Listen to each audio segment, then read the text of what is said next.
Begin broadcast. Humble Among broadcast system number 101, the Bitch. 101st Bitch. edition. Bish. Bish. Bish. Bish. Bish. Squish. Squish that bish. Squish the bish. My favorite game. No, your favorite game is what is it? Garden Gems. Emilee What is it? Garden. is taking selfies. What the fuck is going on? She caught the chat. She caught me talking shit in the chat, y'all. Uh-oh. I'm in trouble. The fuck is The going fuck on is in here? this shit?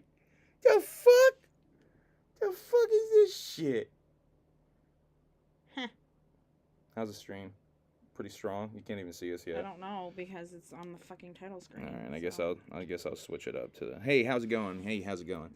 I'm getting the link to share it out again proper with the new gimmick there.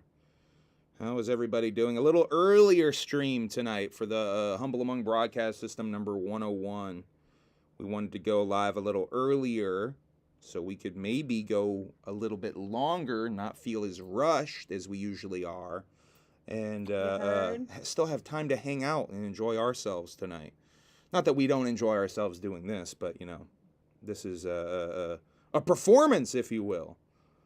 Well, I had one day off this week and one day off last week, and I cleaned the house yesterday for my day off. So, you know, it's nice to have a couple hours to decompress after the screen. And watch Below Deck and more Below Deck. You guys might be moving back. That's fucking Who's awesome. moving back? Remember Wyatt and his lady and their baby? They were the little juggalo. I saw his tattoos, and he used to come to the store. Yes, they're in the chat. They moved, yeah. Oh, that's fucking dope. Y'all are in the chat. Do I still work at the gas station? Yeah, unfortunately. Unfortunately. Sarah just whooped in the chat. Whoop, Sarah. Oh Sarah, my whoop. God, lit. By the way, Emilee picked the title of tonight's show. You wanna tell that story real quick while I share this? Yeah, we were gonna stream yesterday, and like I was getting ready, and he was like, I don't even have a title for this one. Like, I can't think of a title. And usually they just like come to him. And then later he was like, I still don't have a title. And I was like, you should just call it Emilee is a Wookalo Bratz Queen. And he was like, all right, done. That's what it is. We got it. So that's what it is. All right. Sharing on Instagram. Once again, this is the portion of the show where I share the link out to various social medias. I just shared it to Instagram in my stories. And if you would like to do the same, this stuff helps me out a lot. Live now. Paste the link. Post. See, if you just do that and just copy and paste the link and post it, say to Twitter or X. Naran Red likes the title. Thank you. It's I'm going to take credit. Thank you. Okay, Thank you. Whatever. Sarah's still not on social media. So proud of you. So proud of that bitch. We are live now. Link in oh my God. Comments. Look what Sarah sent me earlier today. This picture is crazy. Is that their stream setup? That's their yeah. Yo, y'all got the crazy setup. That's a sideways monitor too. Yeah, like what the hell is going on over here? Why is it? I want to do one of those just for the chat. I think that would be fresh if we had one of those just for the chat or something. You're such a fucking nerd, bro. Am not. No, Sarah. Oh yeah, Sarah, you're a nerd. Let's show the world how nerdy my sister is. No, don't do that. Yeah. You gonna put her on blast like that? You just show her streaming setup? Yeah, look at all them fucking weird gaming nerdy computers. All right, I just put that shit out there. If you guys would share it out yourself, that stuff does help out a lot. So how's everybody doing tonight? How you guys doing? I'm doing good, doing great. How you doing? I'm great. You doing good? That's good. Fucking great. I guess we'll start off with the RIPs. A bunch of people passed this week. So whoopsie. All right, screwing this shit up. What the fuck are you doing?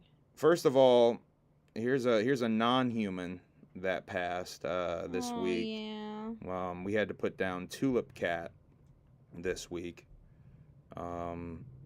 Tulip cat was a cat that I had with my soon-to-be ex-wife, Jessica. And she was getting old, and it was time. Here's Tulip with her best friend, Bubba, who passed away a couple years ago. Bubba and her are now reunited and cuddling up there in kitty heaven. Facts. Kitty Shangri-La. They went over to the Rainbow Bridge. Yeah, so I just wanted to pay respects to my cat, Tulip. Very, very cool kitty. Former feral cat.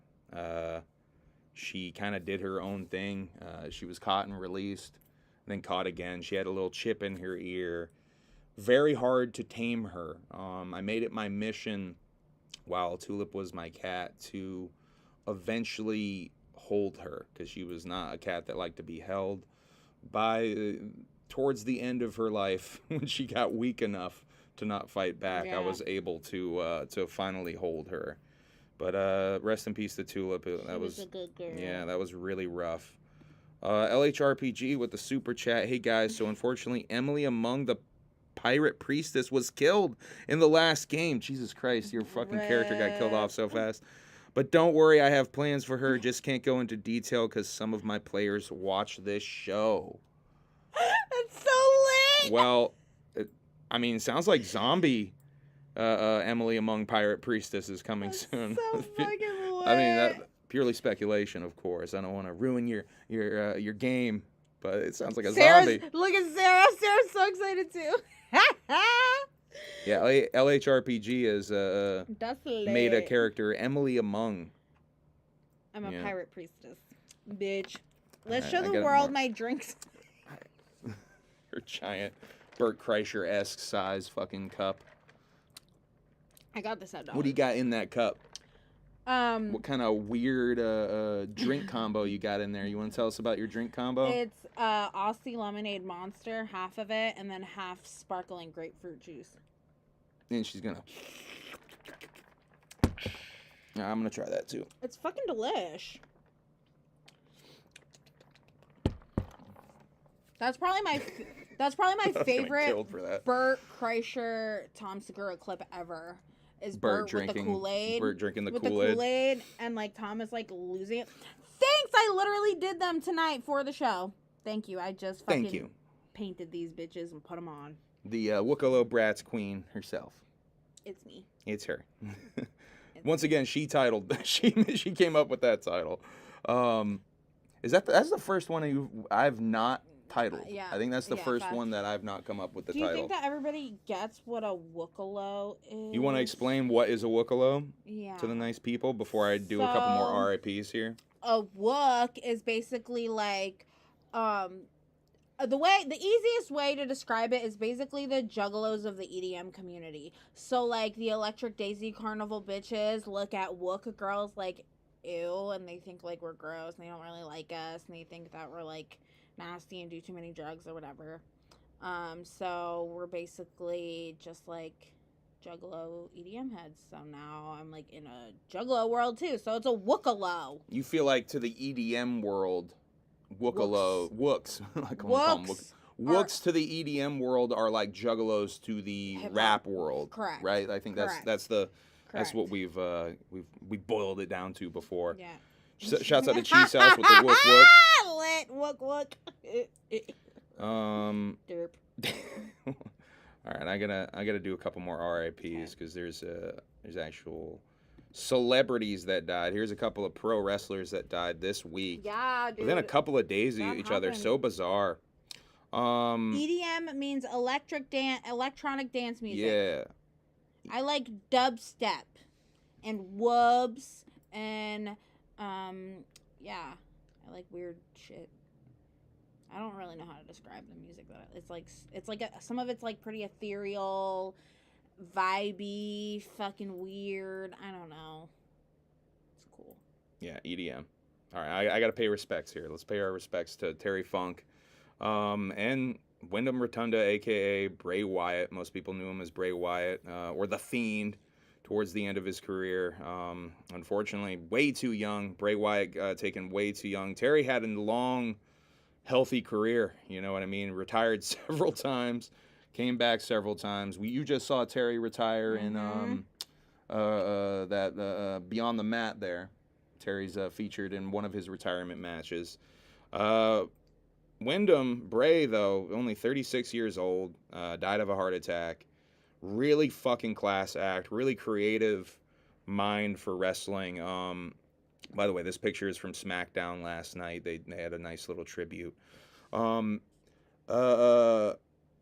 is, or Wyndham, so creative. I really am a big fan of the weird shit he was doing in the COVID era. Those pre-taped matches. The one with John Cena is so bizarre to me. That's like one of my favorite that might be my favorite pre-taped match gimmick that they were doing in that era. I think that raised it to some sort of bizarre high art. I don't know. If you've never seen that match, God, that shit was so fucking dope.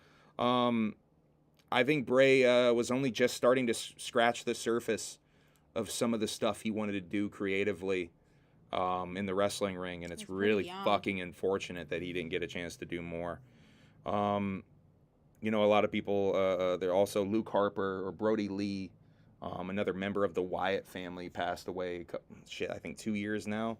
So there's like two members of the Wyatt family who've passed away. Yeah, definitely a fucking bummer. Definitely a fucking bummer. And then we had another celebrity pass away just today. Yeah. Bob Barker at 99 years old. Host of Price is Right. Back when I was growing up, I would stay home sick from school and watch Price is Right with the Bob Barker days and shit. Spade and neuter your pets and all that shit at the end. But, a big part of my childhood also is this fight between Adam Sandler and Bob Barker and Happy Gilmore. So rest in peace to Bob Barker as well. And one more, a Juggalo related R.I.P. real quick. Brandon Buckingham brought this Juggalo to the Gathering. When we were talking to Brandon, we saw this guy was right there. So Brandon brought this kid Donovan to the Gathering. It was like basically his dream. Let me read Brandon's post here. Rest in peace to my dear friend Donovan. He was such a hilarious and inspiring person. He had a spirit of steel. This year, he said one of his dreams was to go to the Gathering of the Juggalos, and thankfully we got to experience the event together before he passed. We made some wild memories. I was really excited to make a lot more. Life really is too short. Fly high, brother. So rest in peace to Donovan as well. Didn't really get a chance to talk to him because I was marking out for Brandon. Yeah. But rest in peace to Donovan as well. Here's the P.O. Box gimmick. I did renew the P.O. Box, so if you would like to send us fan mail, glitter bombs, anything like that, go on and send that shit to us. I renewed that for another 6 months. So, I've been showing you guys I hate that. These AI It's so bad. toilets, it's so fucking bad. Right? This one's real. This one's definitely not an AI toilet. And you can tell because of the angle. It's not from that low angle. It's actually from an angle that someone with a cell phone would be taking, looking down. And clearly made of some sort of clay or pottery or something. I don't really know. Emilee, thoughts on the Lars Ulrich clay toilet? Ceramic clay toilet? No, but one time, did I ever tell you about the time I got marked out on Etsy because... The time? Like the one time? Shut up. It only happened once. Shut up. So, no, I saw this thing. It was, for a mood ring toilet, right? And it was only $15. A mood ring toilet? Yeah, so, if you... What changed? So, literally, if... It's a mood ring, so it's made of, the color-changing... The whole toilet changes? Yeah, it's the toilet seat. Just the toilet seat. Oh, just the seat. Okay? So, I was like, $15. I was like, hell yeah, I'm gonna buy that shit. So, I'm waiting for the shipping details. I'm waiting. I'm like, what the fuck? So, I go and look at my email, and I realize I didn't pay $15 for the toilet seat. I paid $15 for an instruction manual on how to make your own mood toilet seat. What a mark. What a mark. And it shows you how to buy all the supplies at Home Depot for less than $100. Oh my God, what a mark. So did they at least send you a physical manual or is it a download it's an email. the PDF? Yeah. What a mark. You are a mark. Did you even make it? No, fuck no. I'm not doing that. What a mark. I was You should be ashamed of yourself. I'm going to shame you on this stream. I was so upset. What a mark. To be fair, I was on crystal meth at the time. Oh, excuses, So all right? my decision making and my paying attention to the things was not all the way up there. Okay, so. Well, excuses. Donovan chuffed on me on the Gandalf pipe during my interview with Brandon. I think that's one of the picks. I think your pipe's in that pick. Go to Brandon's post on Instagram. One of the pics is him chiefing that big ass pipe, bro. The Dungeon Mensch said, I've had that pic of the large toilet on my phone for years for some reason. What? That thing's been around for years? That's so funny. Oh my god, I thought that was just a parody to all the weird AI toilets I've been seeing. That's so lit, it's been around for years. Speaking of AI shit, not a toilet, mind you, but here's the truck that I was talking about recently when I did a big AI wrap-up of new stuff that I had found. Here is the AI truck that I said that a coworker had shown me, and I didn't have the heart to tell him that it was likely an AI created image. Why? Yeah. OUIJA MACC shared this shit this week, and I'm like, oh my god, it's the AI truck. Holy shit. Dungeon Mensch said, yeah, look at that old Listerine bottle. Wait, go back to it. What old Listerine bottle? Up in here? Oh, yeah, Yeah, facts. that is an older style Listerine bottle. Good catch. Wow. Good catch, internet detectives. Dungeon Mensch. You're good. All right. I already showed it, so I'm gonna do this a little bit too. Then I gotta catch up on my notes because I think I'm passing over some shit.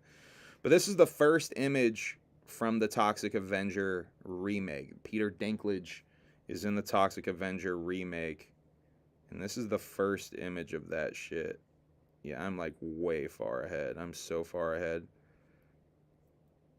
Yeah, none of this stuff is Toxie. Where's the Toxie stuff? There it is. God, I just skipped so much shit. We got to go back. Toxic Avenger remake. Winston Goose, played by Peter Dinklage in the Toxic Avenger remake, which will have its world premiere at this year's Fantastic Fest in August in Austin, Texas, September 21st through the 28th. Also, there's a poster for this shit. Let me show you guys that shit. Here's the poster for the Toxic Avenger remake. Yeah, looking forward to that shit, for sure. Have I ever seen the regular one? Yeah, you hated it. You hated regular Toxie, remember? The nerd at I nerd did. at the health club. I hated that movie. Yeah, that you movie hated was, Toxic that Avenger. movie, So that movie disappointing. Was whack. I did not like that movie. I don't think she's a Trauma fan at all. I think she can't get I don't like it. past how low budget the Trauma movies I guess are. That's what it is. I don't know. I just don't I just don't like it. All right, we're at the 17-minute. We passed that 17-minute. Cheese House said One of these days, I will light show one of her these in the the third 17th one. minute. Show her the third one? I can't even remember what happens in the third one. That fourth one I remember liking a lot. I know the second one's a little bit of a sleeper. I did not like it. Have I shown you any other Trauma shit? I don't think I did. I think my entranceway was... my attempt was trying to show you Toxie. Maybe I will jump to the third one, Cheese, because I don't even remember what the third one is.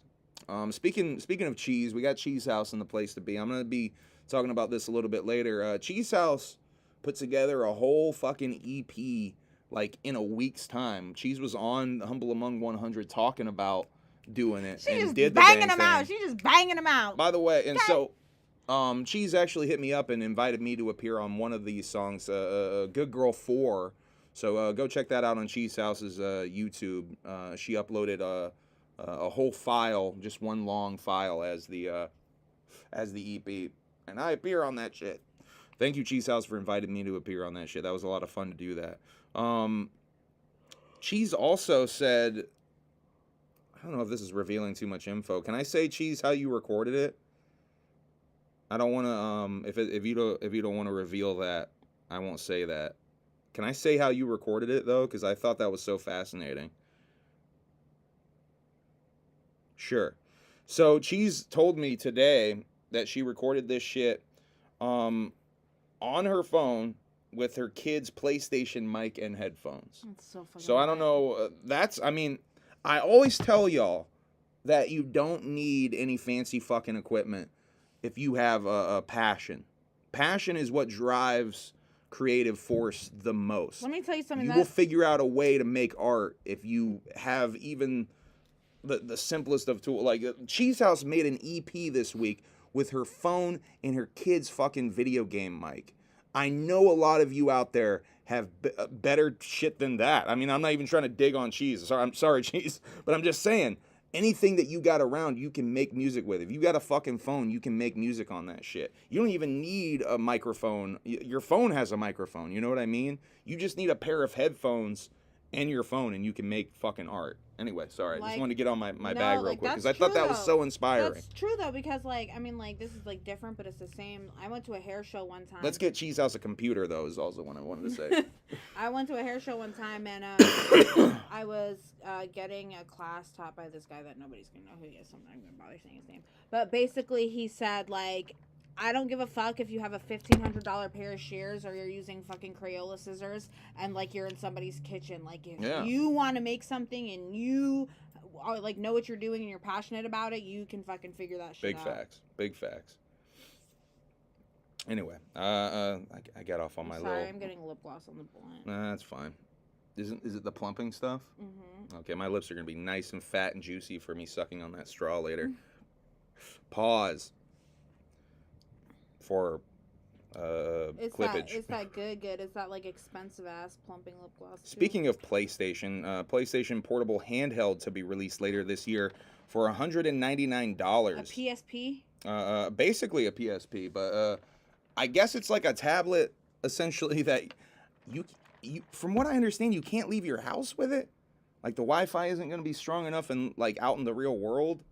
I don't know. That seems like it's wrong to me. I would assume if you had a Wi-Fi signal, you'd be able to play remotely. But I'm hearing some people say you can't even leave your house with this damn thing. So I think the Steam Deck still is like a better fucking investment or purchases if you're looking for higher quality games. Sophie just said she saw Golden PSP record himself on his phone with a beat in the background around 3 years ago, and now he's making music with OUIJA MACC. See, big facts. And OUIJA MACC too. All right. I gotta go back. That I'm all over the place. song came on today while I was doing paperwork at work. I was fucking, that's my shit. Speaking of Cheese House, we talked about Humble Among Broadcast System 100, the special we did last Sunday. Well, thank you for all the panel participants, including Cheese House, for joining us for that. And also, if you guys didn't know, I did upload the Gathering of the Juggalos podcast event. Podcast show, Humble Among Broadcast System episode that we did there. So I recorded that on this computer that we're currently streaming on in OBS, right? It's like a 2-hour, 8-minute long file. And when I hit stop recording, I saw OBS froze. And I panicked. And I'm sitting there like, oh, for the love of God, don't let this whole file go down the fucking tubes because of this freezing right at the end. And I was so worried that like we just lost the whole episode. Now, we didn't lose the whole episode. If you're a member of the Alienated, you can go and watch it. But whatever happened in that moment of it freezing, it caused the processing to do this weird clipping thing where it changes frames after the first minute or two. It changes frames maybe once every minute. It's a 1 frame per minute frame rate we got on that video, which is kind of whack. So yikes. It's mostly audio. You can see what's happening, but so much of the fresh shit that we did that day is kind of lost. Like Frankie Goldie holding the taco up to the camera, for example, is probably the thing I'm the most upset that we lost from that. But it still exists in some format. You can watch it / listen to it. Mostly listen to it, I guess, if you're a member of the Alienated. So I'm a little bummed with how that turned out. But it still exists. I do have some extra footage that I'm going to include in the Gathering of the Juggalos documentary this year from that event. I have footage of me walking around and filming all of the almost all of the merchants that were selling stuff that day. And then I have Emilee calling me back to the stage and me running back to the stage to start the podcast. Yeah, it was funny because, like, I literally had my little megaphone and I screamed his name across the fucking room and I said, hurry the fuck up. Yeah, and she then said my government name. Team MUJ was like, oh, shit, she said his government name. Yo, half the people in the tent were like, oh, shit. I've seen that little clip, and half the people in the tent were like, oh, shit, because of your government name. Anyway, yeah, I think that was all I had to say about that shit.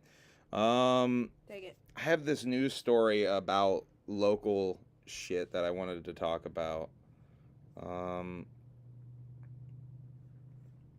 see if I can get this. It's on G, double OD. Whoopie poopy, Roselli boopy. So this right here.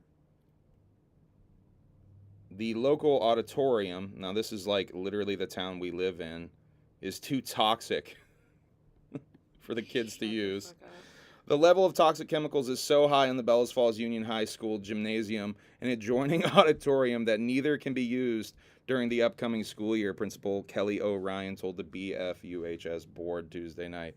Now, I'm only talking about this because it's pertinent to where we live, and it's kind of fucking hilarious to me.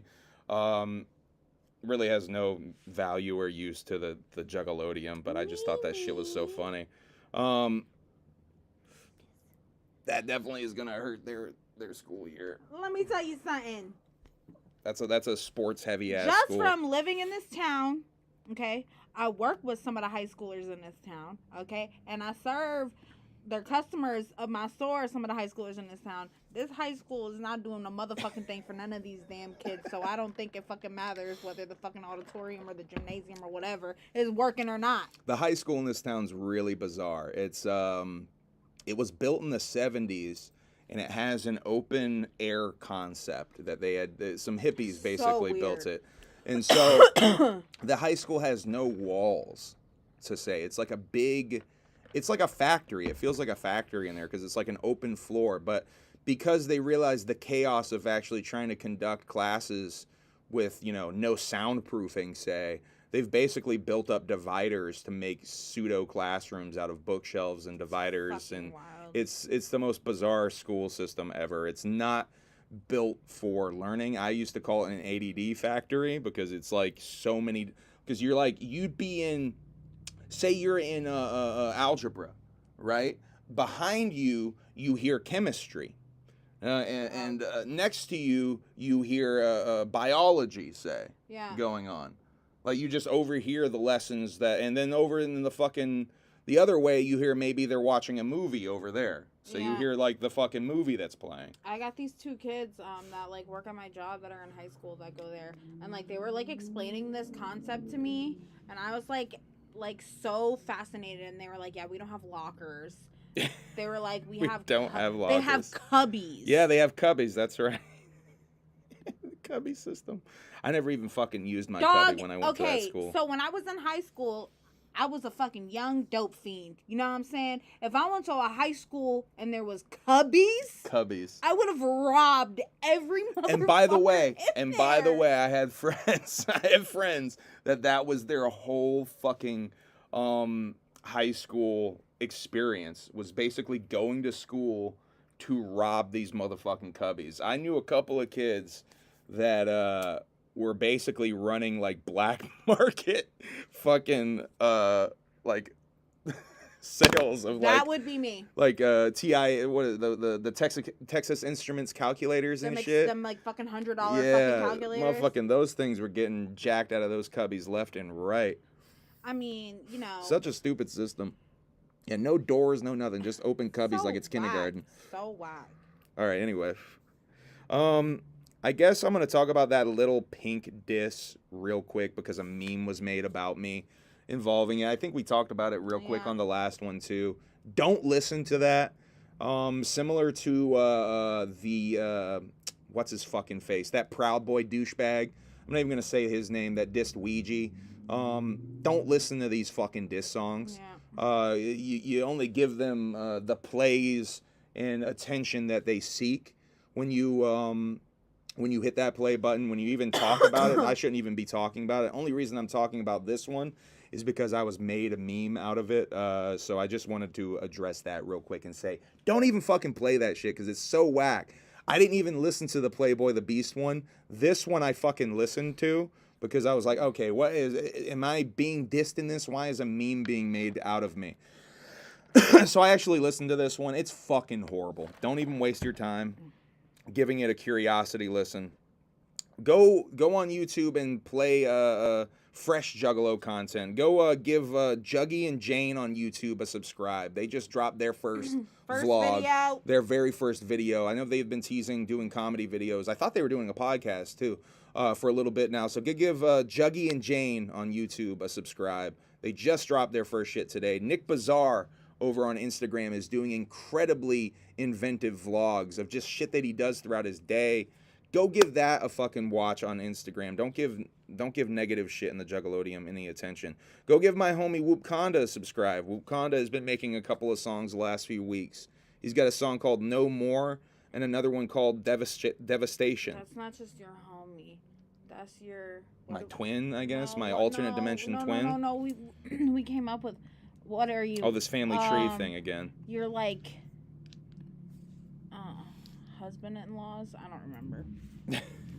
Husband. Oh, yeah, this whole... Yeah. Yeah, because... We gotta make this family tree thing happen. Me and Taffy are wives. And she's a husband and wife with Whoop. Whoop is my step-husband. You're Taffy's step-boyfriend. Izanami's involved somehow as being a child. Yeah. And Cheese is involved too, because Cheese is like an aunt, I think. Yeah, and then Will Gates is our son. Yeah. That's your and mine son. So technically, family. Taffy is Will Gates' stepmom. Nick Bazaar just said, whoop whoop, I'm in class right now, so I can't hear y'all, but Mad Clown Love. We just talked about your shit, Nick. You can't even hear me talking about you right now, but we just talked about your shit. Do you know something that I want to do? What? Would be crazy. What's so crazy? I want to be like a friend matchmaker because I feel like Nick Bazaar and Sarah could be best friends. Like your Sarah? Yeah. Your little sister, Sarah? I feel like they could do some dope shit together. Friendship matchmaker over here. Yeah. You guys would be biffles. She's not only a Wookalo Bratz queen, she's a matchmaking queen as well. Okay.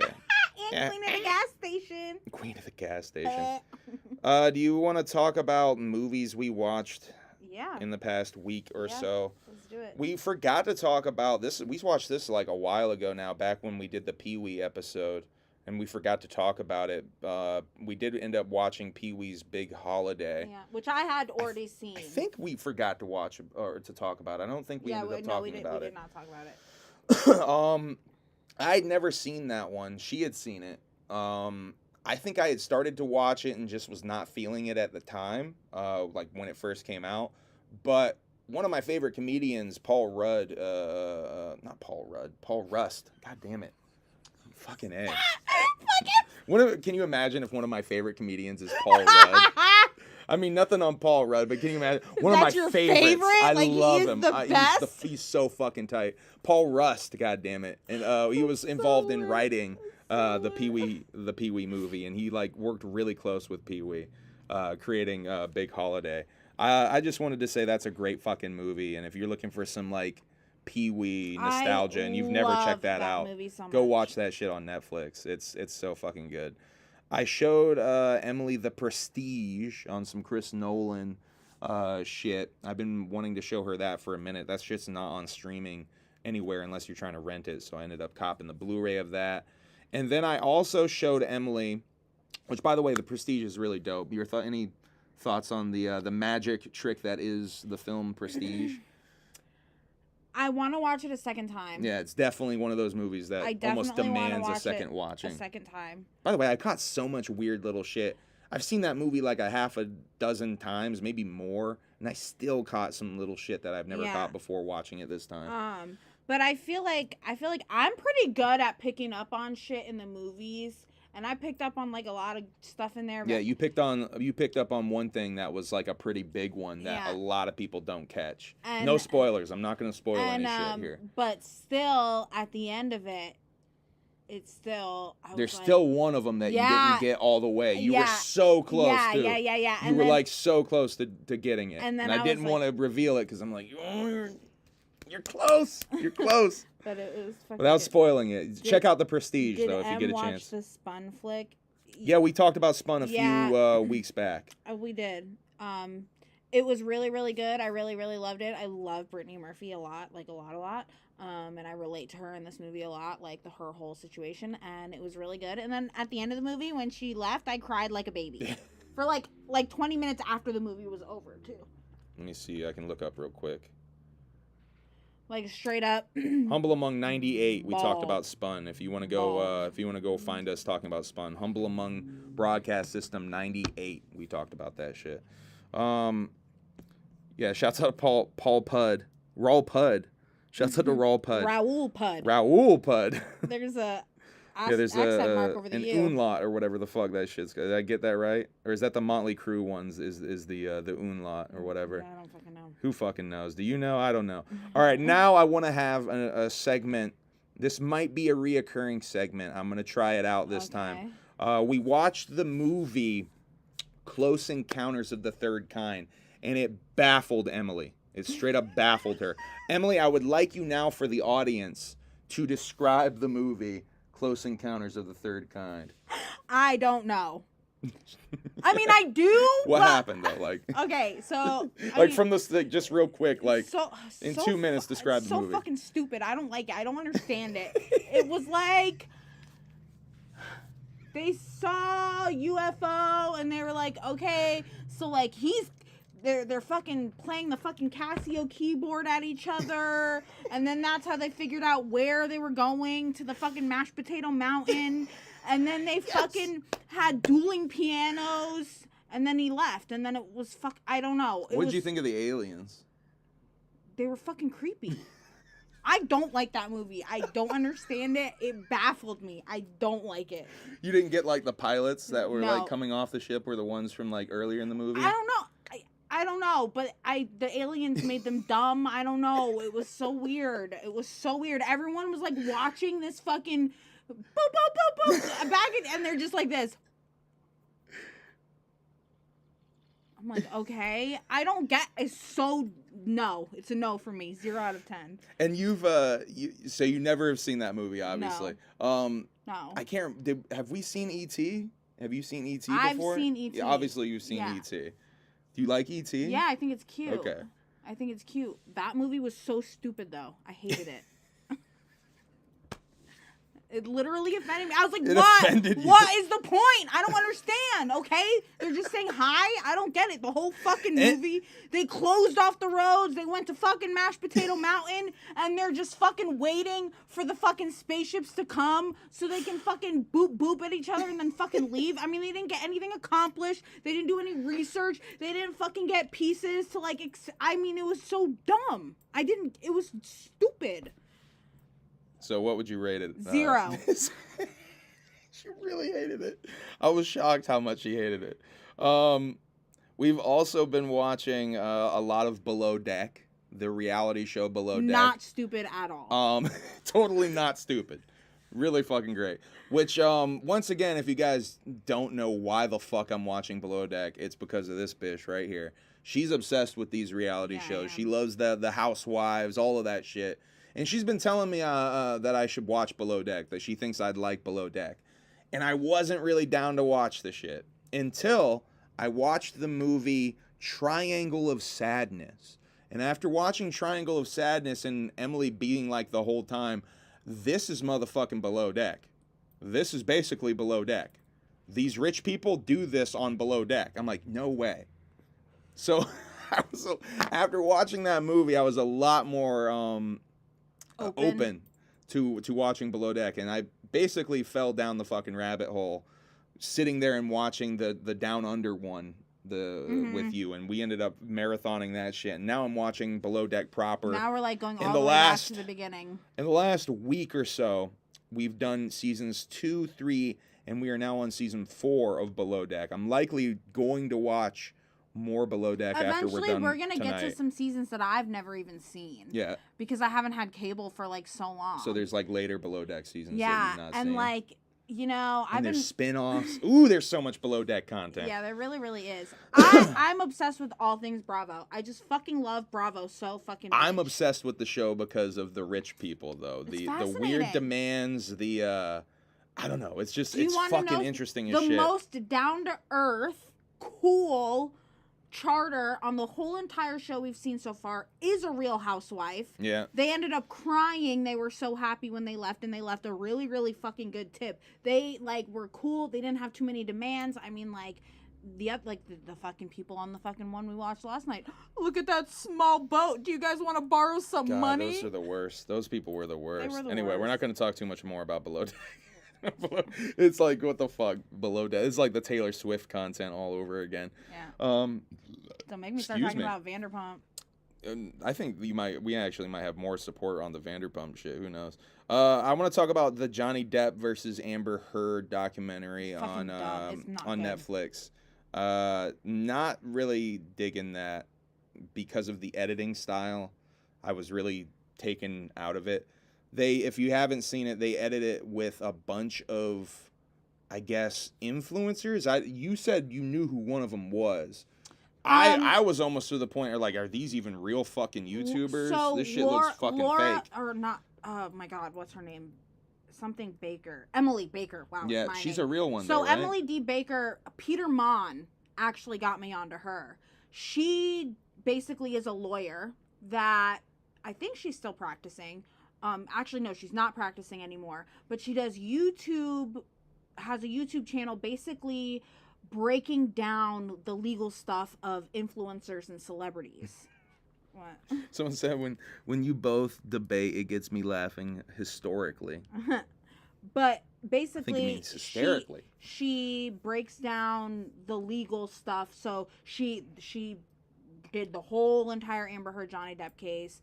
She basically goes over any legal things that, and she's featured pretty heavily in this doc. She's very, very, very smart. She's very, very, very, very, very, very, very, very, very cool. I like Emilee. Is she very, very, very, very cool though? She's super duper cool. She's so, the coolest. But the way they edit it though is so cringe to me. I couldn't. I mean, I'm so curious to watch more of it because I do want to know more about that case. But the way it's edited is so fucking bad. The only thing that's kind of cool to me is that because they went to Fairfax County Court, it's like, I know where I know every parking lot that they fucking shoot the documentary in. I know where all that shit is.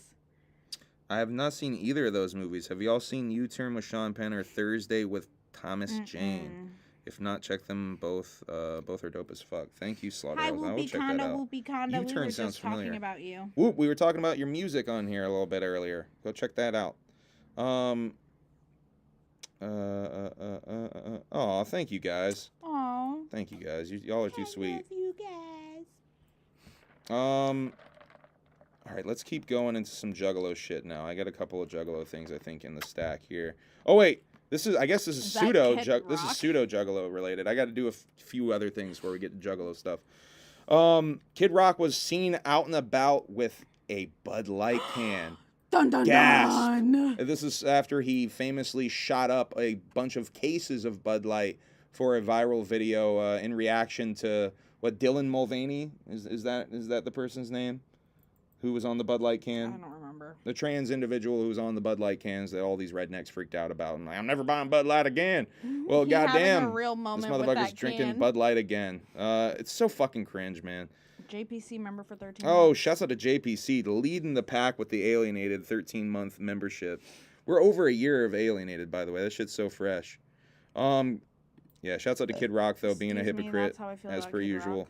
Old Donald Trump, though. Here's the mugshot of Donald Trump. Look at that bitch. Let me get in my Trumpito shit. I got so much other shit I have to... We are all over the place tonight. I should have designed this a lot differently. My Trump stuff's all the way down here. All right, Trump and 18 allies indicted for election meddling in Georgia. Trump turned himself in on Thursday, and this mugshot has flooded the internet ever since. I want to talk about the Trump situation in a couple of different ways. First of all, I want to give you guys the reaction that Big Kev had. It's been a while since I've done some Big Kev on here. I almost did some a couple of episodes back, but I don't even think I did that segment. I'm gonna do Big Kev tonight for you guys, though. All right. This is what Big Kev had to say about this image on Instagram. Hey. Actually a sad day for our country. Handing over power is fundamental to our democracy. Once the legal process showed Biden was the lawful winner, he should have moved on. Hey. Thank you. That's it. That's all. Another way I want to talk about the the Trump oh my God. The Trump situation is so Trump was indicted for RICO charges. Him and these 18 individuals, right? Oh my God, LHRPG just gifted 5 Humble Among alienated memberships to They Call Me Kruger, Vivi Leon, Samantha C, Laz Lau, and Frankie Goldie. Frankie Goldie, you can go back to that vasectomy vlog and run it up again. Shouts out to Frankie Goldie. Shouts out to everybody. Thank you, LHRPG, for giving the 5 Humble Among broadcast system alienated tier memberships. But anyway, what was I saying about Trump? Oh yeah, Trump and the RICO charges. So Trump was indicted with RICO charges with 18 people. This is basically like a conspiracy crime type of dealie, right? If you guys, and this was in Georgia, right? So the same state, Georgia, also indicted Young Thug and his gang YSL for RICO charges. Now, you know what's really interesting? Old Trumpito gets bond. He's allowed to come out. How do you even get bond for a So this RICO motherfucker charge? was able to come out. Now, Young Thug's dad is bringing this up on social media, and I think it's such a fucking, a really important question. Why the fuck didn't Young Thug get bond? I think we all know the answer to that Yeah, question. obviously. Shouts out to Jeffrey Williams Sr. for asking why on that, because that's a fucking good point. All right, I gotta go way back. Young Thug's gotta dad, go way old Thug. back. Yeah, Young Thug Sr. Old Thug. Old Thug. Yeah, right. All right, let me see what's in the stack so I can kind of. Oh, new flavor. All right, we're kind of in some fucking. We talked about this briefly in 100. Whoop Conda posted that shit on his story, and I literally was like, So new Ohana punches. I don't know. Has anyone tried these? Palm berry punch. I'm guessing that's like a pomegranate berry. Yeah. That sounds crazy. Mango tango. Fucking want to try that one. I wanted that one. Really want to try that. And then Blueberry melonade. Let me tell you something. that sounds crazy. That sounds right up my alley. All 3 of those sound crazy, but that mango boy, I want to try that shit. Mango tango, yes. Has anyone tried the shit though? I want to know if they're actually out and about and they've tried that shit. I'm so curious. If you're in the chat, let me know. If you're watching this after the fact, let me know in the comments. Has anyone actually tried this shit? I want to try this shit. All right, I gotta get situated here. So we are so all over the place. Oh, Good Burger 2 has a trailer. Coming to Paramount Plus in the fall. Good Burger 2. I'm almost certainly gonna end up watching that for nostalgia. I did the PlayStation thing. I gotta catch up. I think. Okay, now I think this will help me get my bearings. So someone tried the mango. What did they say about it? Is it good? Is it bad? Is it ugly? Loved it. It's delicious. Someone has tried the mango. Loved it. So this is in a new episode of the new season of Solar Opposites, I should say. Moved it. I can't see it. Oh, no whoop whooping. Yeah. You gotta put money in a whoop whoop jar? Yeah. You gotta put money in a whoop whoop jar? What is it? Season 4, episode 6, and this says what? No juggalo slang. With a big thing across it. 25 cents for the whoop whoop jar. Ha! That's fucking lit. All right, I think I had some more jug shit. I like it.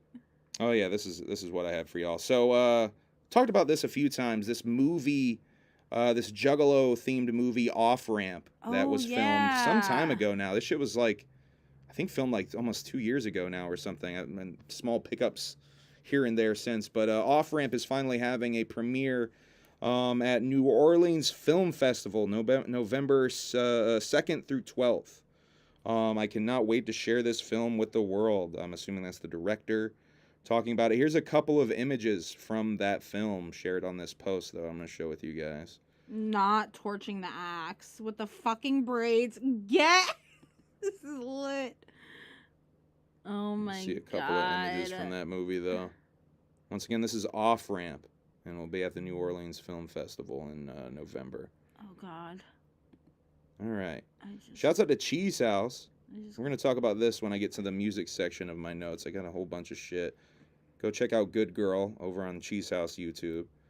Oh, another Juggalo-related thing. I forget where I saw this. I just have it in my notes. I know I saw this somewhere this week on the Juggalodium. I think it was a Facebook post that someone did or something, where someone was saying that AEW turned down ICP's request to be on Dynamite.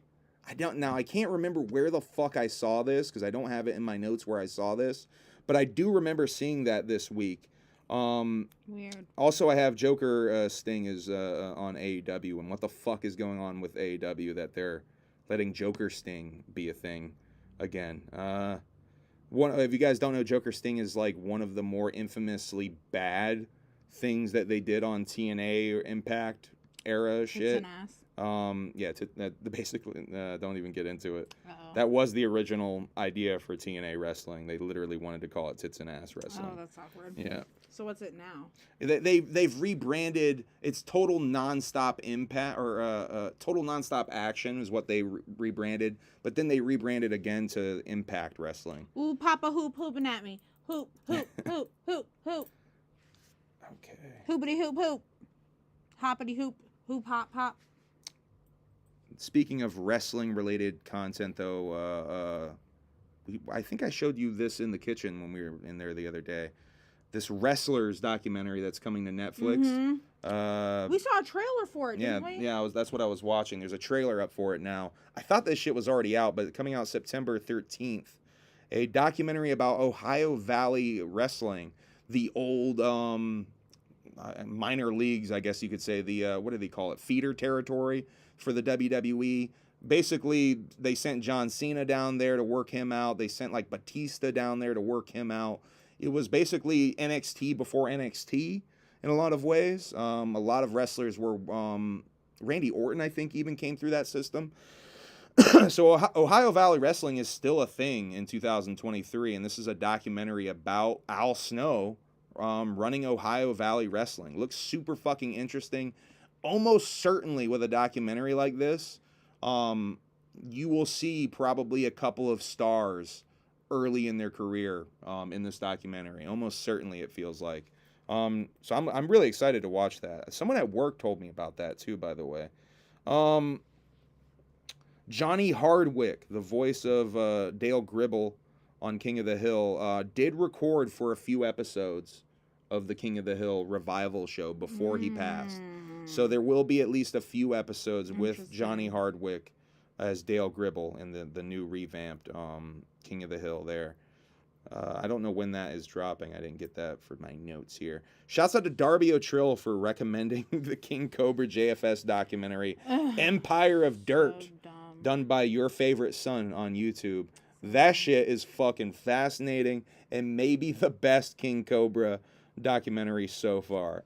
That shit is fucking interesting as shit. Speaking of interesting cringe comedy, The Curse from Nathan Fielder, coming from A24 and Showtime. Whoa. And it's also done with Benny Safdie, who is one half of the Safdie brothers who directed Uncut Gems. That Uncut Gems Adam Sandler movie. So this is Nathan and Benny Safdie collaborating on a project. That's going to be a fucking weird movie. It's like a TV show, too. So kind of in the vein of like The Rehearsal and stuff. Oh, okay. Here's the promo image of it.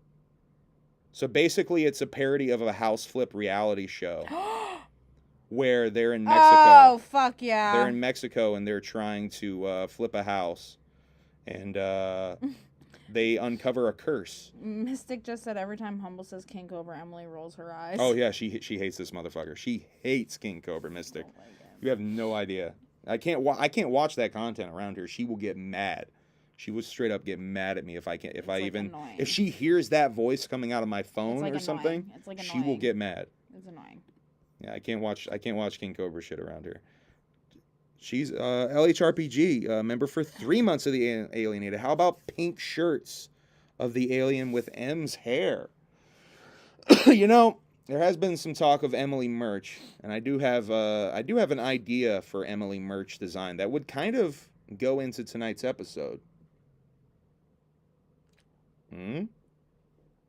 Wink, wink, wink. Perhaps. Definitely on a pink shirt, too. We've talked about that. Yeah. How we want to do it on a pink shirt. Imagine if it wasn't a pink shirt. I mean, it would be so stupid if it wasn't a pink shirt. Kim Kardashian is in the next American Horror Story season. You actually told me about this. So dumb. I don't like it. Also, I saw this article about the writer's strike and how I don't remember, but it was whack. Don't watch it. Boo. Oh, is it are scabs breaking the writer's strike to work on this show or something? I think so. Oh, that's gonna be a stinky Any season. shirts with the M on them must have her sporting them hoops. I mean, yar. Hoopy doop. Hoop hoop. People at work literally will be like, wow, those are the biggest hoops I've ever seen. And then literally, I didn't wear my hoops one time, and this little 8-year-old girl came in, and she's like, where are your hoops? I was like, I left them. People are looking for the hoops. I left them at home. People are looking for the hoops. Twitter/X took away blocking. I don't know if it's actually been implemented, but apparently anyone that you blocked is getting unblocked. You can mute people still, but you can't block them. That's fucking stupid. Yeah, that's a really dumb idea for a platform so open to harassment and shit. I don't know. Because do you know, at least once a week, I have to block a dude for saying some uncalled for ass shit in my inbox? Yeah, that's wild. Cheese House just said that's dangerous. M merch, oh shit, there goes all the money. Shit. All right, we need to finally get my greedy hands on the merch train and start selling shirts. You're my momager. Nah. I feel so, I don't know. We got Humble Among shirts and shit, but I don't ever talk about them on here because I feel weird trying to sell y'all merch and shit. I don't. Y'all I really gotta, closer to my BBL. We gotta do that, though. I don't mind. I will fucking put on my little salesman hat. Let me tell you something. Buy that shit so I can get a fucking BBL. I'm tired of walking around with this flat ass. Help a bitch out. Zardock kills. Shouts out to Frankie Goldie in the place to be. Zardock OVOXO. I'm never gonna forget that. I'm never gonna forget that. Oh, shit. All right. I got a conspiracy theory involving Frankie Goldie. Frankie Goldie actually, put it in my brain. We're going to save that for a little bit later, though. A new hot track called Fairly Odd Juggalos. I mean, you'd have to jump on that shit, though. These BBLs killing you got to jump on and fucking do your, Fall back. Do your Avril Lavigne verse. These BBLs killing Fall y'all. back. Take a look at me and you'll see I'm for real. All right. I feel it only I can feel it. If I don't feel it to you, let me know. I did this and to I'll myself. Because I flow better when my colors show. And that's the way it has to be, honestly. Because creativity can never bloom in my room. I throw it all away before I lie. So don't call me with a compromise. Hang up the phone. I got a backbone stronger than yours. Have my lips plumped since smoking that blunt with the plumper? Fuck, that's just juicy. All right, let's talk a little UFO shit before we get too far into other stuff. Heartbreaker just said, get me in the motherfucking studio. People are waiting for this. I know, people really want your audio debut. People are waiting for your song. It's not HABS without M's bars. I love it. All right, I want to talk a little bit about the David Grush situation of him getting his medical records leaked. Do your homework on Avril Lavigne, says Frankie Goldie. What does that mean? Is there secrets on Avril? She's dead. Oh, you talking about the clone? It's a body double. What the fuck is her name? The clone. What's her name? She has a name. Oh, fuck, I forgot. It's something with a C. Man. That's not the conspiracy theory we're going to be talking about. Was doing dishes and had to come on comment how fire you is. I love you so much, Roselle. Love you, Like, Roselle. I literally love you so much.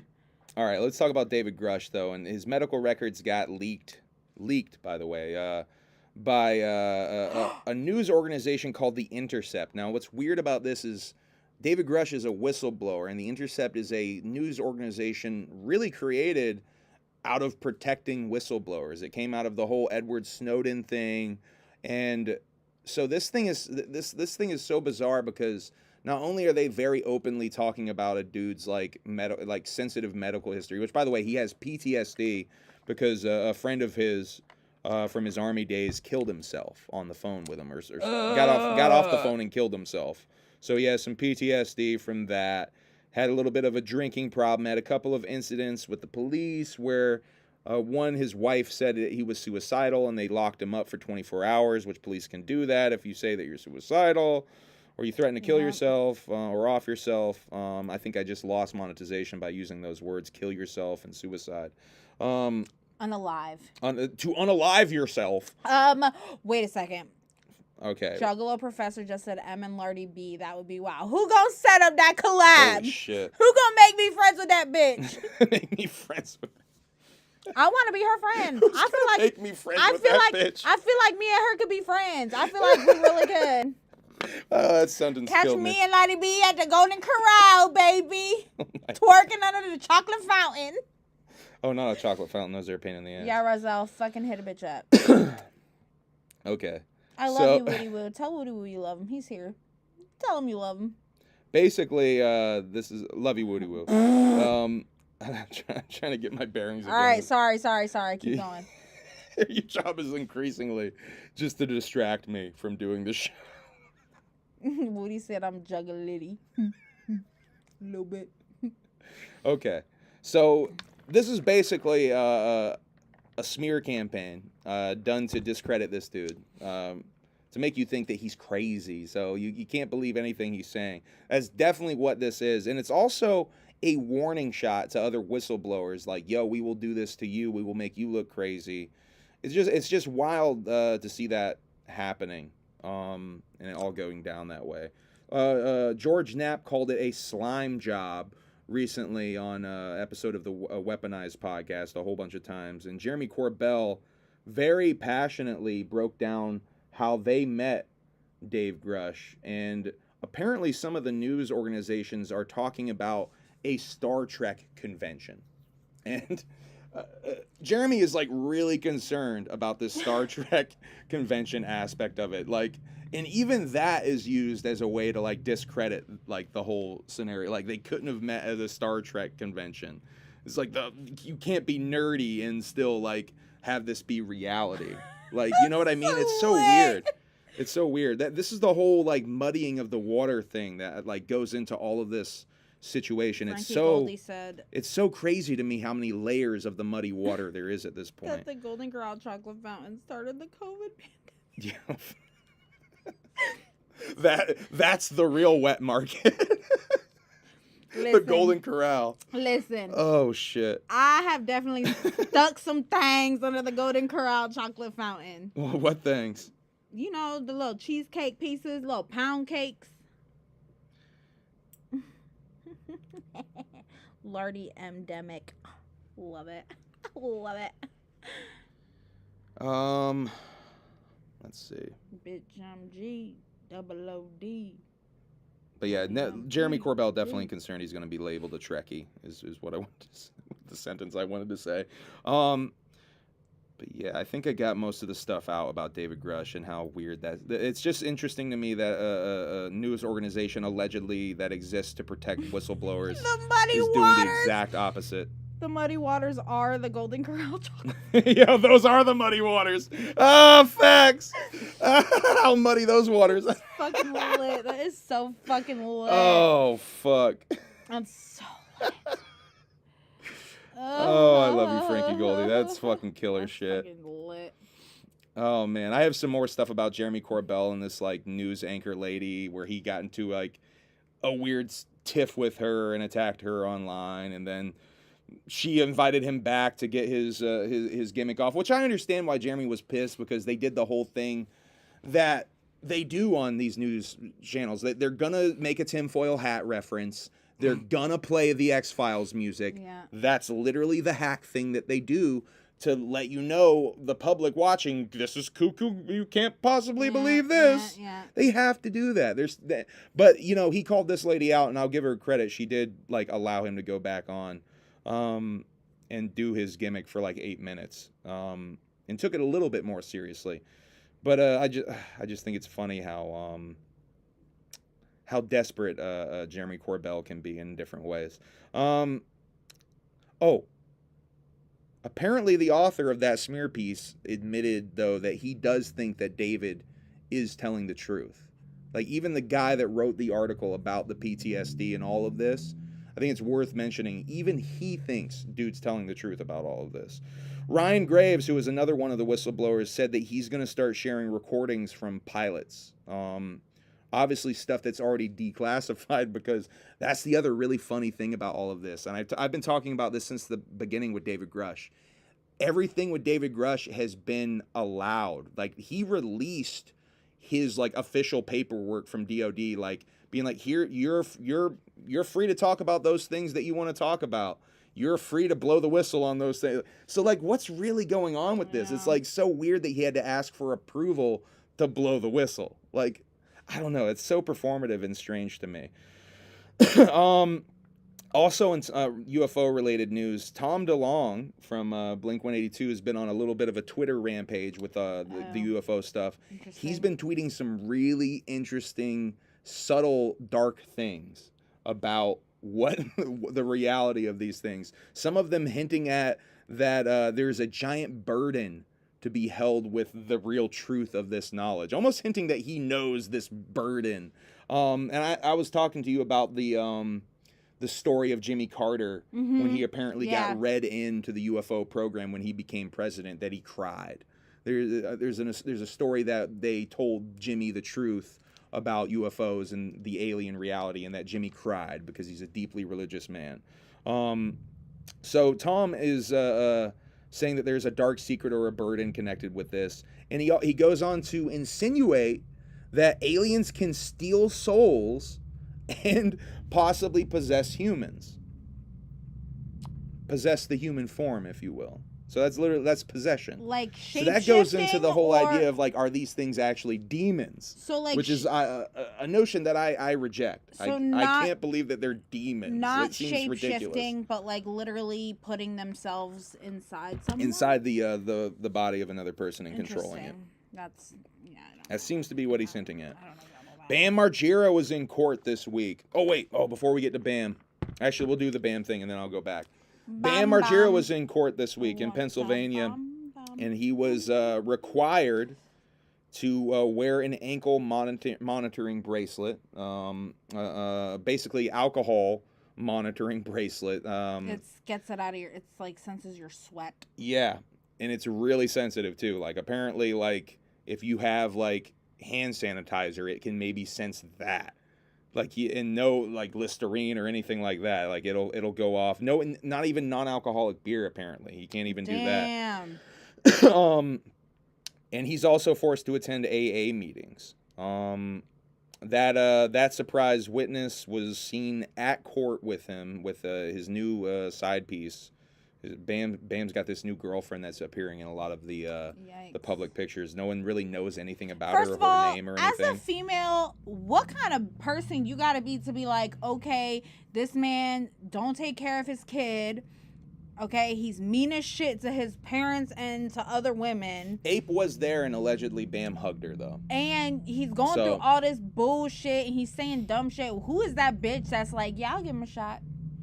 I'm a dumb bitch because I fucking keep wanting to give Bam a shot. I keep hoping that the dude's gonna do better. I've given up on that motherfucker. I still have hope that the dude can do better. It seems pretty fucking hopeless at this point, because if even fucking Novak can get clean, it's crazy. I'm still listening to old Radio Bams, and Novak literally got busted on an episode of Radio Bam for having shit in his fucking pockets. Do you know what's It's fucking crazy. You know They pull out his pockets on the radio, and he gets busted with having stuff. What is honestly making me give up on BAM, I think more so now that we're like rewatching all this old shit, is like I have a different perspective. Yeah, it's a totally different perspective. I have a different perspective on BAM because at the time when I was watching it, when that shit was coming out, I was like, oh my god, he's like this cute rebellious boy, and like he's so like hot and blah blah blah blah, and he's like funny, and now I'm like, oh no, you're not that funny. You're like an entitled, he's a big spoiled bitch boy. He's a giant boy who never grew up. He's the biggest man boy ever. Yeah. Jimmy, I'm gonna be talking about the wrestling stuff. I have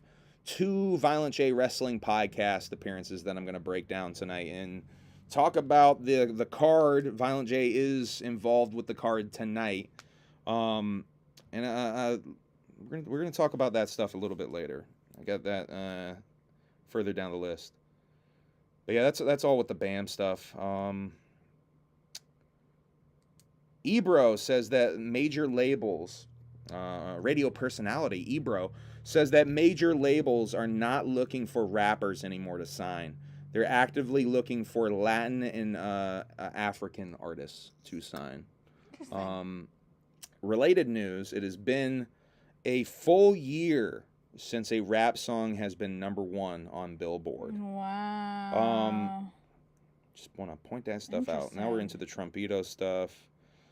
Trump got a bond, but Young Thug didn't. Okay, Keith D. This is the guy that he's the uncle, I believe, of the fellow that a lot of people think was involved. Orlando. God damn it, right? I think Orlando is his name. The guy that Tupac and Suge Knight beat the shit out of the night of his murder. I can't remember. Orlando Anderson, I think. I'm probably botching that. Anyway, Keith D is that dude's uncle.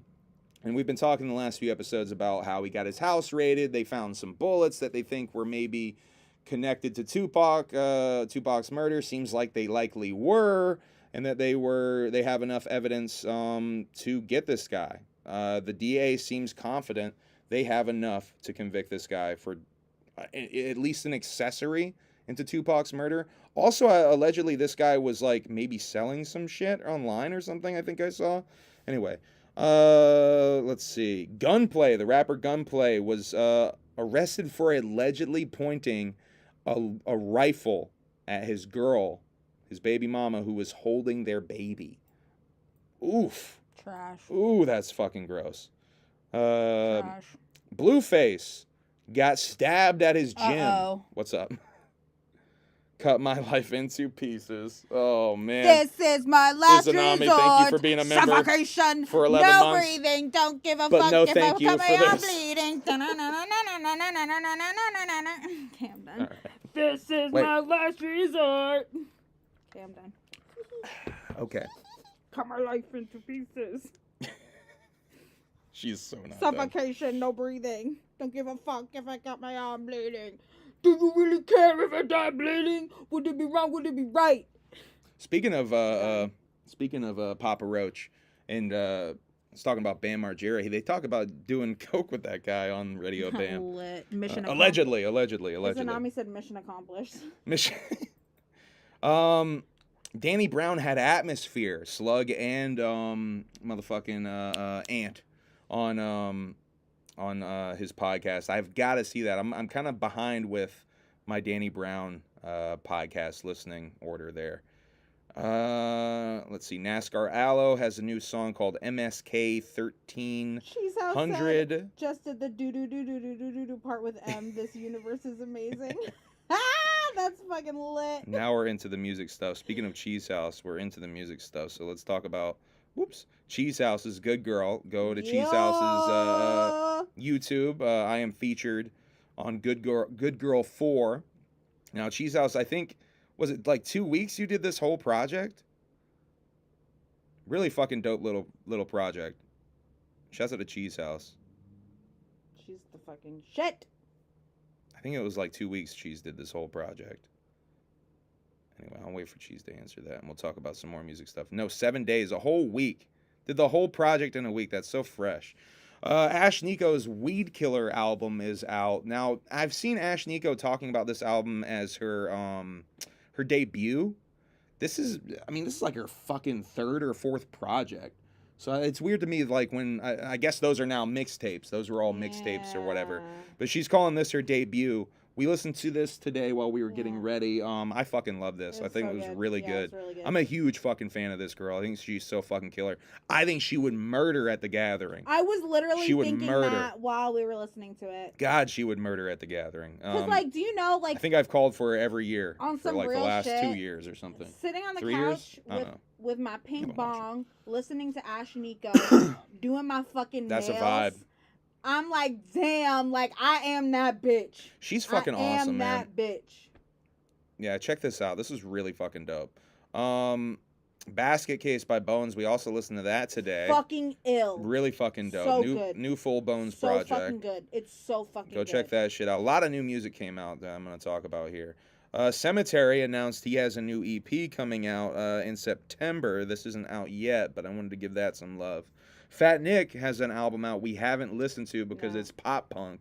Fat Nick has gone full pop punk, it seems. I listened to I'm going to give it a listen, but I'm really not feeling the pop I punk listened shit. to the intro and I was like, it's like little clips of like a bunch of his old shit. And I'm like, oh, okay, this is good. This is good. And then the first track plays and I was like, this is garbage. It's fucking garbage. Nick is out of class. Nick, earlier we were giving you some love right when you were explaining that you couldn't hear us.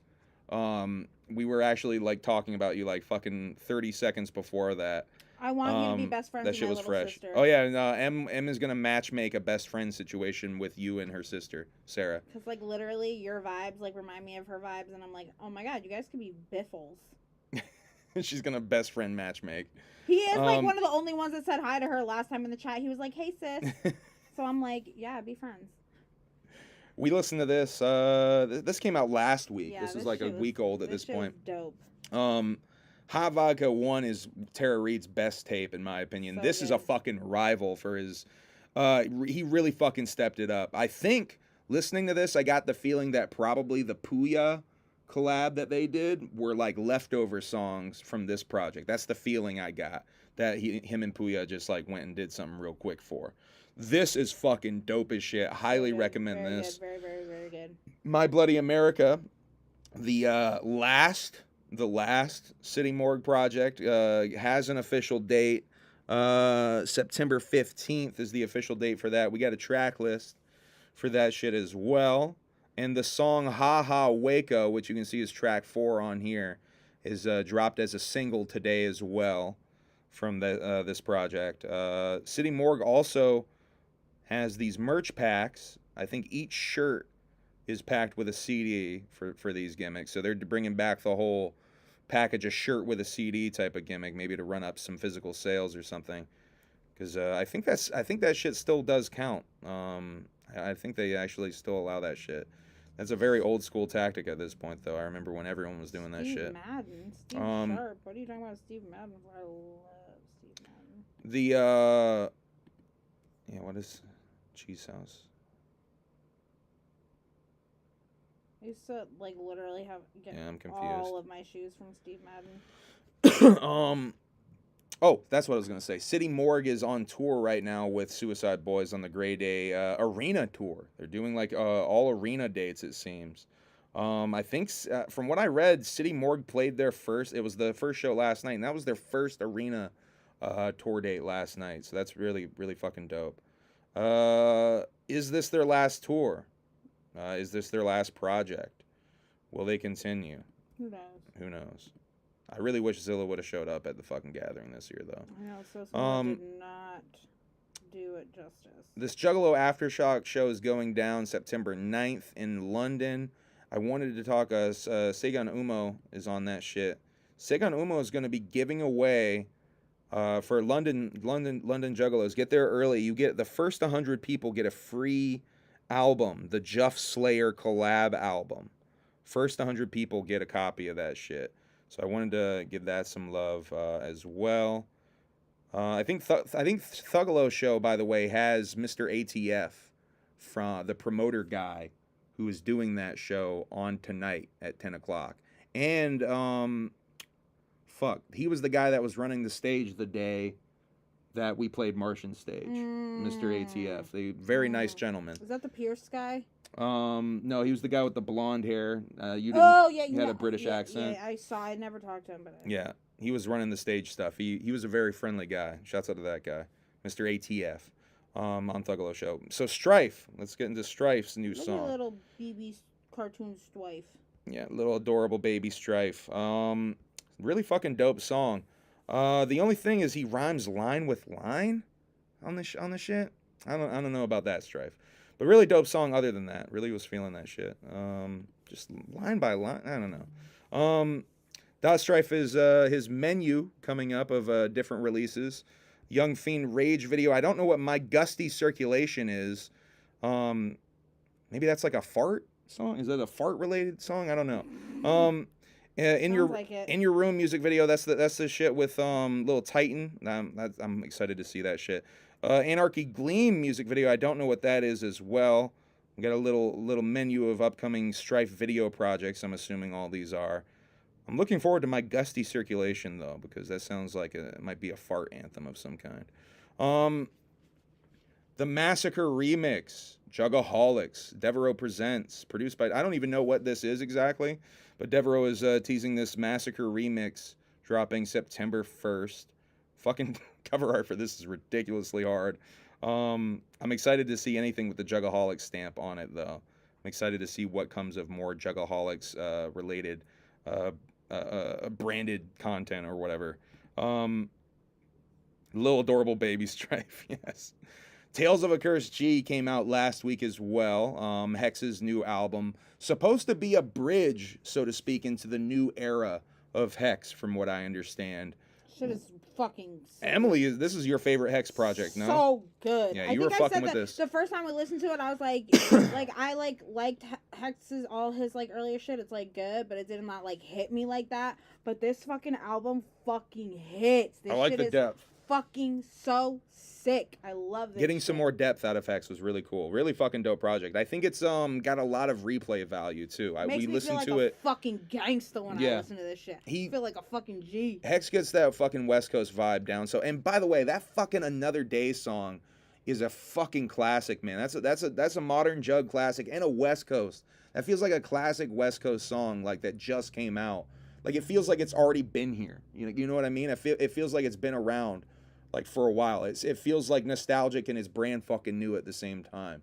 And Shaggy's verse on that shit is so fucking good. If you haven't seen the music video for Another Day, go check that shit out. Lit. It's so good. I gotta get a physical copy of this still. I have not gotten a physical copy. I'm waiting to see. Hopefully HEXXX is opening the Shaggy 2 Dope show that we're going to in Worcester. So I can cop a physical of that. All right. Lazy and Crazy had this drop that is long gone at this point.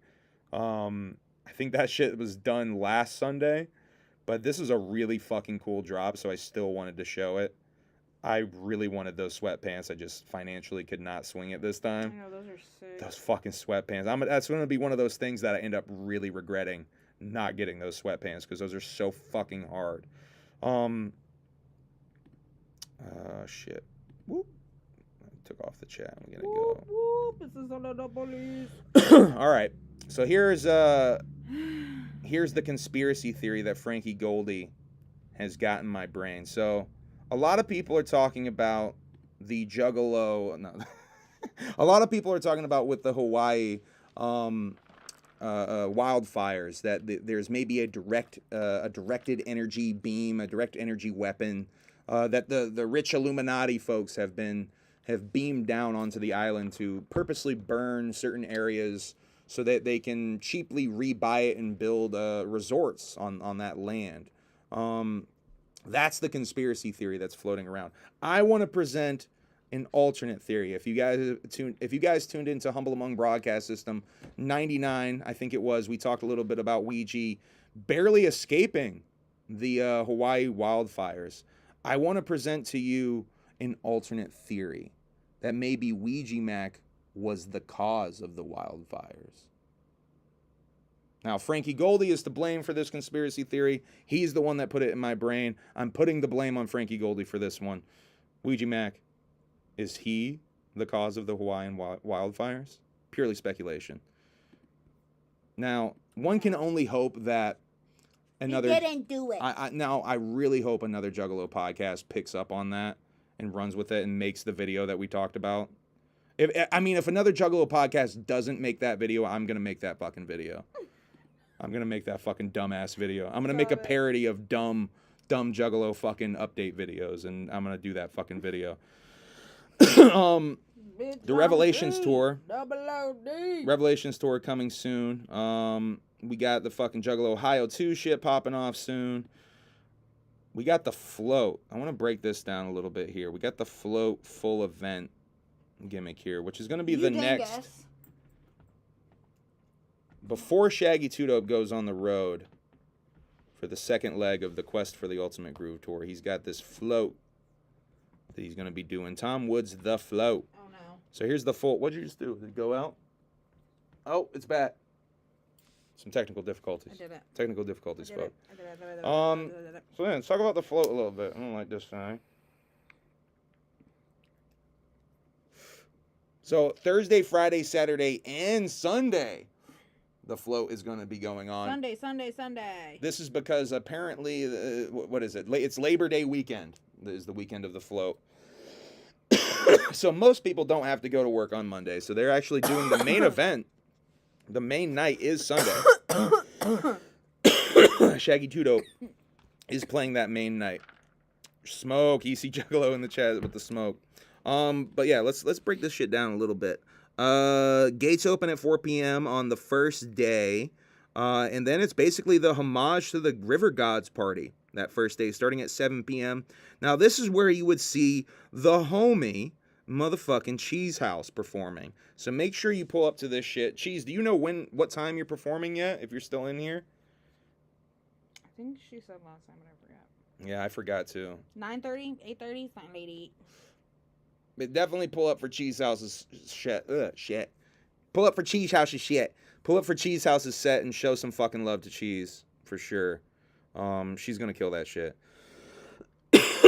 So Friday, it kicks off pretty early at 10 a.m. for the float load-in. Now that's the Fookit float. They're doing 2 floats, it looks like. Fookit float is 11 a.m. to looks like 6 p.m. But at the same time, they're doing a Land O'Lowe's dry dock party. So I guess for motherfuckers that don't feel like doing... Oh, wait, it's a Quest for Shangri-La tournament that first night. My bad, I was looking at Saturday for a second. Quest for Shangri-La tournament is going on from 12 p.m. to 6 p.m. at the same time. So if you're a nerdy and you want to get your Quest for Shangri-La on while people are doing stuff in the river, you can do that shit. Then we got the lineup kicking off for the musics at 7 p.m. again with La Perp, Really Bad People, Clockwork E, Lots, Insane Poetry, Light, and Kung Fu Vampire. And then the Hoodbilly Hatchet Mountain Hoedown? I have no idea what that is. Sure. Oh, we got more technical difficulties. You guys can't see them, I don't think, right now, but there's some technical difficulties happening. Oh. Oh, can you hang that back up there? Yeah, I got it. Technical difficulties. Yeah, he just tried to kill me. I tried to kill her. Y'all can't see. It's okay. You can't see it. Oh, shit. The light. It's okay. It's gonna keep fucking up. That poor light. That poor light's got a short in it, folks.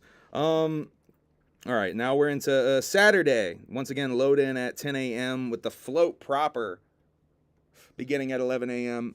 So, if y'all are trying to float, you better not be having 2 Blade of Nights because you're going to be floating hungover as fuck. Maybe that's the idea, to float hungover as fuck. It is just a float after all. And then at the same time, they're doing the Land O'Lowe's dry dock party. Let's see, that second night, they have JP the Rockstar. I can't see that one. Let me get that fucking zoomed in. There we go. Hatchet Man Project. JP the Rockstar, Hatchet Man Project. Fat C, Scene Loke, Emilee's favorite rapper. Shut the fuck Green up. Jelly. Green Jelly. Super Famous Fun Time Guys. Scum and Smalls 1 to close out the shit. And then Mankini's TV After Party going on as well. Looks like... we got Clownvis on that shit. for the after party. Suicide and HB the Grizzly. So there's some late night performances going on as well. And then for that final day, there's some canoe and raft races going on, 11 a.m. to 1 p.m. And then an Echo Side tournament going on in the day. No float that day, the final day. A potluck dinner at 5 p.m. And then music kicking at 7:30. Oh, no, wait, 6:30. Kicking off at 6:30 with Ice Giant, Matt Foy, Trey Pound, Willie Hayes, Risk, Class, Hex, and Shaggy Too Dope to close everything out. So there's a little float breakdown for you guys and gals. Shaggy Too Dope's second leg will be kicking off after that. Let's see, what's that first date? I can't see shit on this tiny ass screen. Y'all hold up. That first day is September 8th in Cincinnati, Ohio. And then I think the very fucking second day of that, yeah, they go to Blue Ridge. Now, for the, I have, as of today, I've figured out, thanks to Facebook, I figured out when ICP is playing. I know what day ICP is playing. So, Humble Among Broadcast System exclusive as far as I know. I don't think any other Juggalo news source or whatever has brought this information to you guys. Insane Clown Posse will be playing on Saturday via the club experience. Now, this club experience is a separate thing. By the entrance, it looks like. So lit. I think you have to have a separate camping pass or something to get into this. I think it's a little bit of a pain in the ass to get in this. That's but annoying. Saturday night, 3-6 Mafia, Project Pat, and Insane Clown Posse. That's so fucking dope. They have that's a nice little fucking lineup. I think that's a really nice little lineup. Let's see. Hurting. Then after that, they're doing Riot Fest. That's the 15th, 16th, and 17th. No idea when Insane Clown Posse is playing on Riot Fest yet. And then here's the Three-Headed Monster Tour updated poster. I think a couple of dates got added to this shit. And you can see R.A. the Rugged Man officially added to all dates of the second leg of the Three-Headed Monster Tour. Now, I think when we did Humble Among Broadcast System 99, we had an early flyer. This wasn't even officially announced yet, and R.A. the Rugged Man was on that flyer. So this confirms that R.A. the Rugged Man is the opener on the full fucking tour, not just that Brooklyn date. Then the HALLOWICKED show is coming after that. And, yeah, I don't know. There's some speculation about Ballas on a Boat. There's definitely been some speculation about Ballas on a Boat. Below Deck Juggalo Edition. Now, that's a good stopping point to get into the wrestling stuff. I'm going to get into that now. Let's see. Yeah, Ballas on a Boat stuff. Where's my wrestling stuff?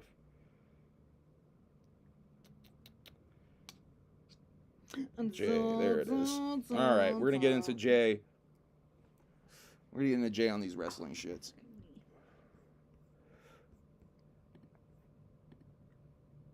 All right, first of all, Jay was on this 69-minute eargasm with Joel Gertner.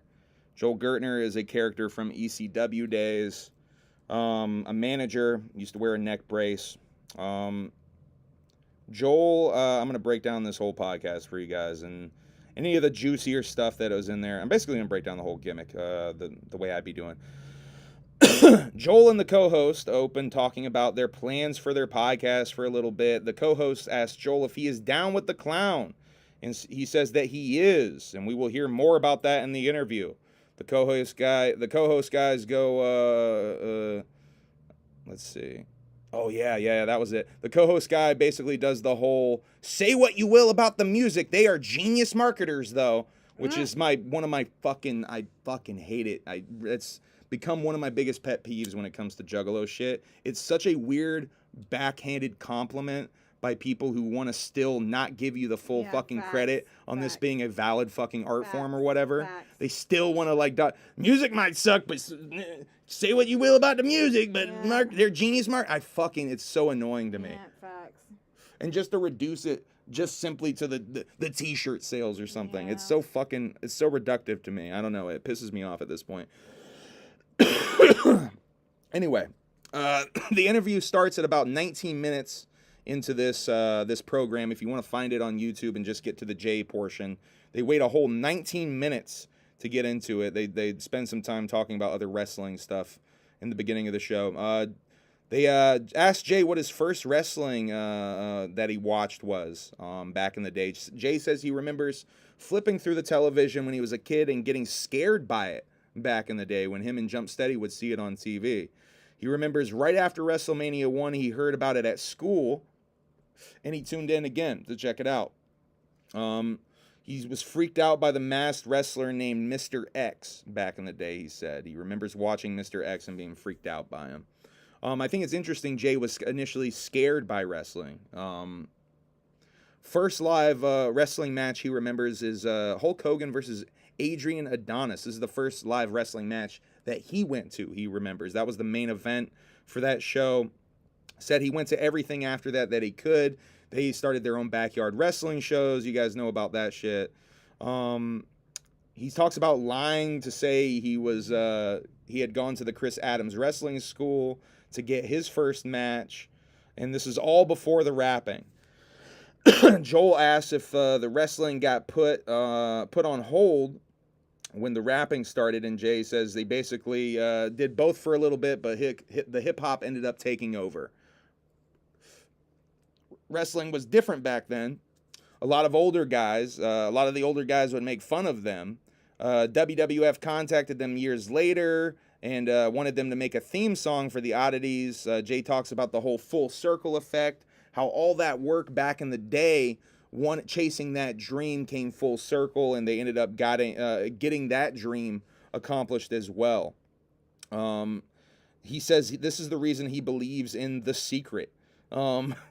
Putting positive energy into things. Sabu wrote a book that Joe will be narrating the audiobook version of, and Jay says, I forget what that ties into. Fuck. Jay talks about the most important thing that they had was their drive and passion, how there was no plan B. You got to pursue it, stay active, keep pushing. I love it when he gets on these type of raps. Back to the Oddities, though, talking about the Oddities and telling the WWF that they can wrestle, and then getting to rap to the ring in SummerSlam, doing Raw after that. Let's see.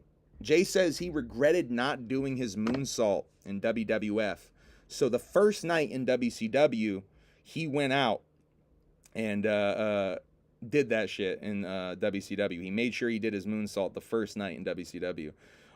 Billy Gunn got mad at them back in the day during a segment when he didn't flinch for Billy did some taunt or something, and Jay didn't flinch, and Billy was really mad. Said they had a lot of heat when they were in WWF/WWE, and that WCW was a lot more laid back. They had a lot more creative freedom. They felt like a lot more accepted there.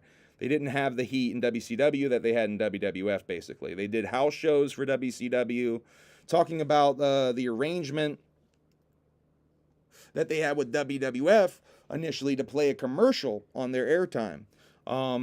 And that how people didn't know that they were actually rappers. That came up several times, by the way, in Humble Among Broadcast System 100. King Zab said how he didn't know they were actual rappers. Yeah. I mean, I knew they were rappers, but like the music felt so hidden. Like you couldn't really, it wasn't as easy to actually like hear the music. Like you'd see them on Stern, you'd see them on WWF. I saw them on MTV on the news segment, but where was the music? Like they weren't actually playing the music anywhere. And once I heard that fucking music, that was the real fucking, I was like, holy shit, what is, okay. Anyway, I'm not going to get into that. I mean, I think I've said this like so many times, but like when I was a kid and my brother was listening to fucking ICP, I thought Insane Clown Posse was like 40. Yeah, you thought it was like all of Psychopathic Records. I thought it was like Wu-Tang Clan. Yeah, you literally thought it was all of Psychopathic Records, like was the Insane Clown Posse.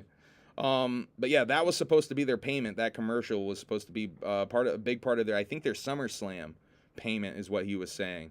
And that's why they walked out of Live Raw. That ended up being the main reason, is that they wouldn't play that commercial.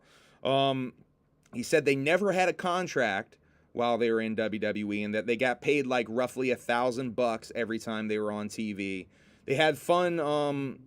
They had fun doing it, but yeah, it says they had fun on the house shows. I think that must be talking about the WCW shit again. There was one show where Bret Hart wrestled Hulk Hogan at a house show that Jay was talking about for a second.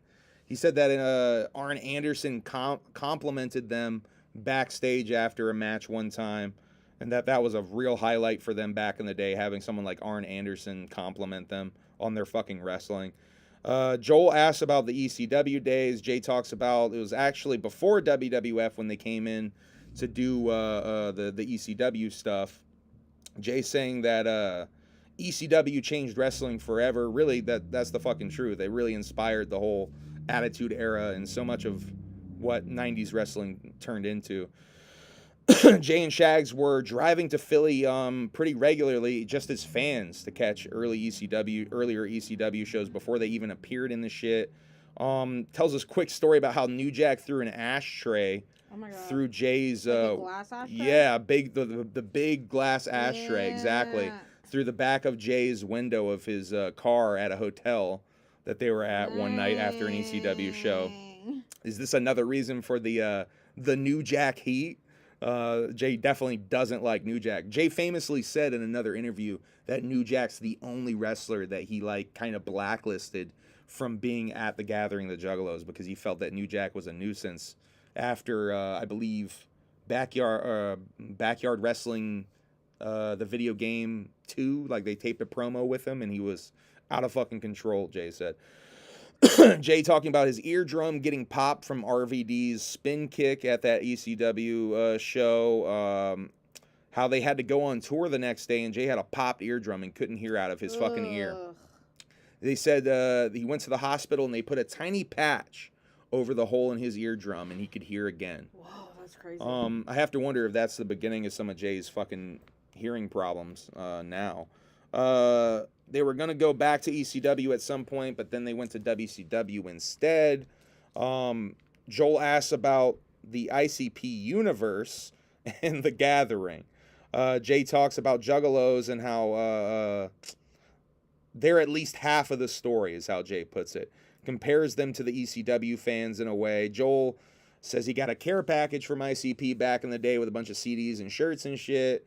Joel appeared on Bloody Mania. Apparently, he was on Jay's retirement match. He was involved in Jay's retirement match at Bloody Mania. Let's see. Jay talking about stuff they have coming up. Jay, this is where it gets interesting. Jay talks about Riot Fest and the Blue Ridge Rock Fest. He talks about how the Wicked. And then he says Big Ballas Xmas Party, which is in Manhattan on a boat. Is how he put it. He said it will be in Manhattan on a boat. So fucking cool. So that's the whole gimmick that they ran a few years back. I think it was 2019 they did Ballas on a Boat. I could be wrong. I think it was 2019 they did Ballas on a Boat. And yeah, they haven't done that since. But yeah, that's what Jay said. So he's talking about the NWA show a little bit on this. And he does have new ring music for the Brothers of Funstruction. That they talk about. Jay says he was intimidated by Joel on the mic back in the day, and then Jay just plugs his social media shit and he's out. Now, also this week there was another Violent J Wrestling podcast appearance. This was the Battleground podcast, which I guess from pardon me. Pardon you, indeed. Just kidding. I guess this is the iHeartRadio app or whatever. Oh, weird. Who uses that anyway? This is the official wrestling podcast of iHeartRadio. Millions of iHeartRadio commercials. I don't know anybody that listens to it. But it's on YouTube, as you can see. This is the YouTube channel. You can find that video at. Definitely go check that out. It's shorter. I think it's only like a half hour long. But he gets right into the interview right in the very beginning. Look at Steven's little face. No, Steven's all sleepy. I'm going to break this down. A couple of interesting tidbits in this. So, the big takeaway from the 69... excuse me. Big takeaway from the 69 Eargasm podcast is that the big Ballas shit is going to be happening on a boat again. Maybe. Cause, I would say that's in purely speculation status at this point. I almost made a video about this topic a couple of times this week, but I feel like it's not solid enough to even be making a video about it at this point, because it was just so loosely talked about on the podcast. Like, who knows if it's going to pan out. I think it would be fucking interesting as hell if they do it. We might have to experience that if they do that. But girl, hey. That's crazy. What's up? How you guys doing tonight? Thank you for tuning in, everybody. Make sure you hit the like gimmick. Make sure you hit the subscribe gimmick. We're just over 4,000. We're trying to hit 5,000 subscribers. Please hit the gimmicks. Thank you. Okay. Please and thank you. Let me break down this battleground shit, though. The host says that this is the official iHeartRadio wrestling podcast. Jay says he's excited to getting involved in wrestling again, talking about this NWA show. Brothers of Funstruction appeared, and the host guy thought it was only a matter of time. Basically talking about the NWA. Brothers of Funstruction, I guess, have been in the NWA for a little bit now, doing some appearances in there. I didn't know that. But he said immediately when he saw the Brothers of Funstruction appear that he thought that the Clowns were going to get involved. And sure enough, Jay was announced for the NWA 75th show, which is happening tonight. I think maybe happening right now. You can watch it on Fight. Jay's match is tonight. I have some information about that over in the notes that we'll get to here after I wrap this up. I'm going to wrestle this motherfucker later for leaving his shoes on the floor. You're going to pin me? Mm-hmm. Yeah. Put me in submission. Yeah. Fucking leg lock your big ass head. You're giving like the fanfic motherfuckers some ideas. Oh, don't be weird. Don't be weird, people. I can't help it. Oh wait, them? No, not you, them. Oh. Yeah, guys, don't be weird. Okay, I gotta find where I was at. I'm fucking high. I'll be honest, that blunt got me really high, so I'm trying to fucking get my bearings here a little bit. Jay checked out the new NWA when it first came out with Colt Cabana being involved. And then he saw Vampiro was a part of the show, and he basically got involved through Vampiro. Jay says he's very happy to be involved with the NWA. The host guy asked about the artistic... Wolf said to put you through a table. Say less. Say less. Put me through this little table. Say less. Yeah, facts. I would destroy this table. Yeah, you would. I don't even think I could lay on this table. It would probably fucking collapse. Oh, yeah. I mean, this thing is fucking, like, what was like $40 or something. Yeah. Amazon, yeah. It's cute, though. Host guy asked Jay about the artistic similarities between music and wrestling. Jay says working out a match and preparing for a show is essentially the same thing, which I think is a really interesting comparison. That the theatrics are the same. Jay says that every band has a gimmick. This is one of my favorite raps that he does. He's done this on a few different interviews, but I love this. He says every band, every act has a gimmick. And that even if your band doesn't have a gimmick, your gimmick is that you have no gimmick. Like, every band has a gimmick. I love that when he does this rap. He compared Jack White putting on his black clothes and Slash from Guns N' Roses putting on his hat to wrestlers putting on their gear. Because he actually they made music with Jack White, and one day they saw, like, Jack getting his shit on. You know? And they're like, just that Jay thought of, like, wrestlers in that moment, Jack I guess. White is kind of a weird dude. You don't say. Don't be weird, Jack White. Izanami said, oh my god, I forgot about this. The What? offended nugget in A Humble Among fanfic. The AI. Oh, what? Oh my god, the AI story. Holy shit. Yeah, I forgot about that too. By the way, drop offended nuggets in the chat for that. Let's see. Oh fuck, I just completely lost my spot again. It's okay. I'm high as shit. Oh yeah, his black and white. There we go. Jack White. Asked Jay what his most challenging moments were in the ring. He was told not to do certain wrestling moves in WWE, but he did them anyway. Let's see. then he tells this story about being in WCW and doing the moonsault the first night. That's the same story from the other podcast, by the way, where he talks about doing the moonsault the first night. And Jay said Hugh Morris was mad, and that Hugh Morris went to Eric Bischoff and cried and said that I'm the only big guy who can do a moonsault. And apparently Eric Bischoff went up to Jay and told him not to ever do his moonsault ever again. Juggalo Professor once offended Nugget, panties and boxers. Panties and boxers. You can make that work. We could do like the all over print on some boxers. I can make that happen. I can make that happen. I was gonna get him boxers with my face printed all over them last year for Christmas. Oh shit. I decided against it, but I might do it this year. With the nuggets strategically placed. I think you got to do like an all over print. It's got to be like so many nuggets. Or just like a big nugget on the dick part. Just like one nugget. I don't know. That's creepy.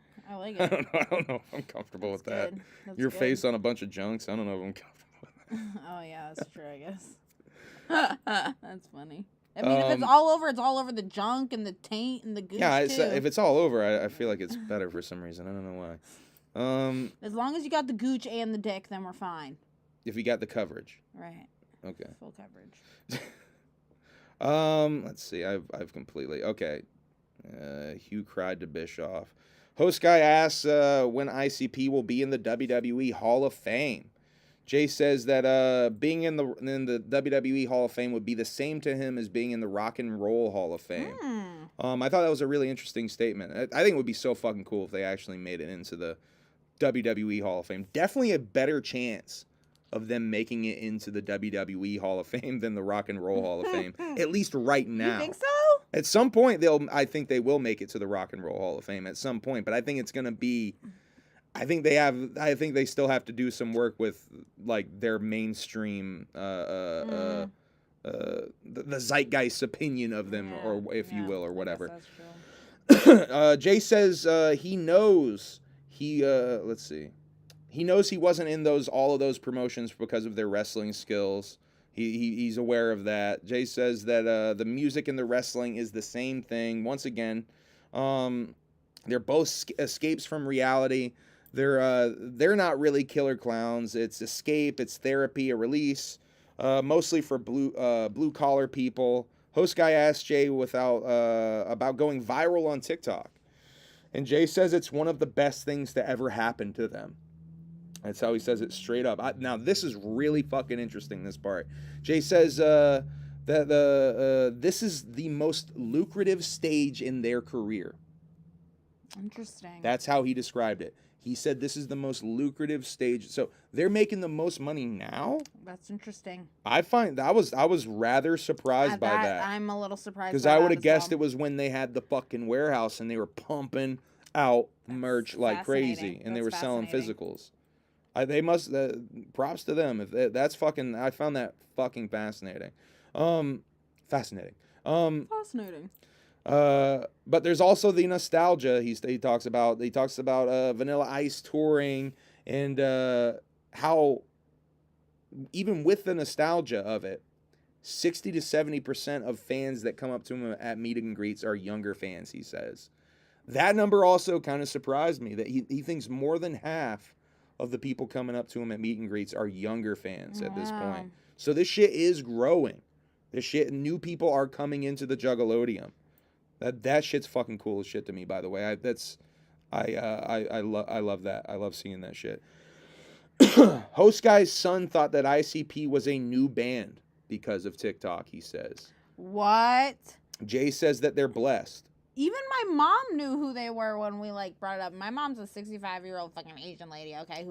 But she's also a hip hop head a little bit. That's true. She kind of knows like some old school hip hop weirdly. Yeah, my mom is the one that showed me Wu-Tang Clan for a Jay says he never thought in his he never thought he would ever be on the phone talking with Billy Corgan about music. He says at this point. And he says he did a podcast with Joel Madden from Good Charlotte that'll be dropping soon. I have another podcast appearance that'll be dropping. I think maybe already dropped today that I'll talk about here in a second. And then they asked about ICP and Smashing Pumpkins doing a collab. Why did I think you were going to say Smash Mouth? No, that would be some shit though, right? That would be what a collab that would be. ICP and Smash Mouth. Hey. And you got to get Guy Fieri. T-Rav in the house. You got to get Fieri on that shit. Guy what? Fieri. You got to get Guy on that shit. Violent Guy. Violent Guy. Shit out of yeah. Violent G. Let's see. Oh, I got lost again.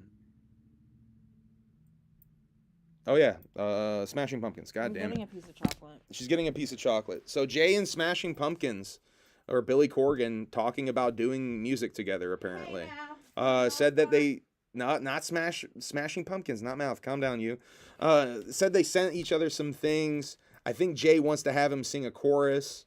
But yeah, Smashing Pumpkins and the Insane Clown Posse. Who would have fucking ever thought that we might get an Insane Clown Posse Smashing Pumpkins collab? Fucking litty. It actually seems like it might go down because of the NWA stuff. That's dope. I think once Billy understood how like much the wrestling goes into what Jay does, Billy, I guarantee you, probably gained a lot of fucking respect for Jay with that conversation. And that's the kind of stuff that's gonna like make them get into the Rock and Roll Hall of Fame. The fact that someone like a Billy fucking Corgan is talking to Jay about doing collabs nowadays. The clown's perspective is changing. Don't get me wrong with this shit. That shit is changing, but it still needs some work. It still needs to go some further to get them into a Rock and Roll Hall of Fame. I think. I don't know how this happened, but apparently Offended Nugget perfume. That is weed and chicken nugget scented. That sounds disgusting. Let's not. Multiple people in the chat. They want that? Yeah. Y'all are sick. What's wrong with y'all? Stop being weird. Motherfuckers want to smell like me. Weed and chicken nuggets. You don't smell like weed and chicken nuggets, though. What do I smell like? Your Britney perfume. Oh my god, don't tell people.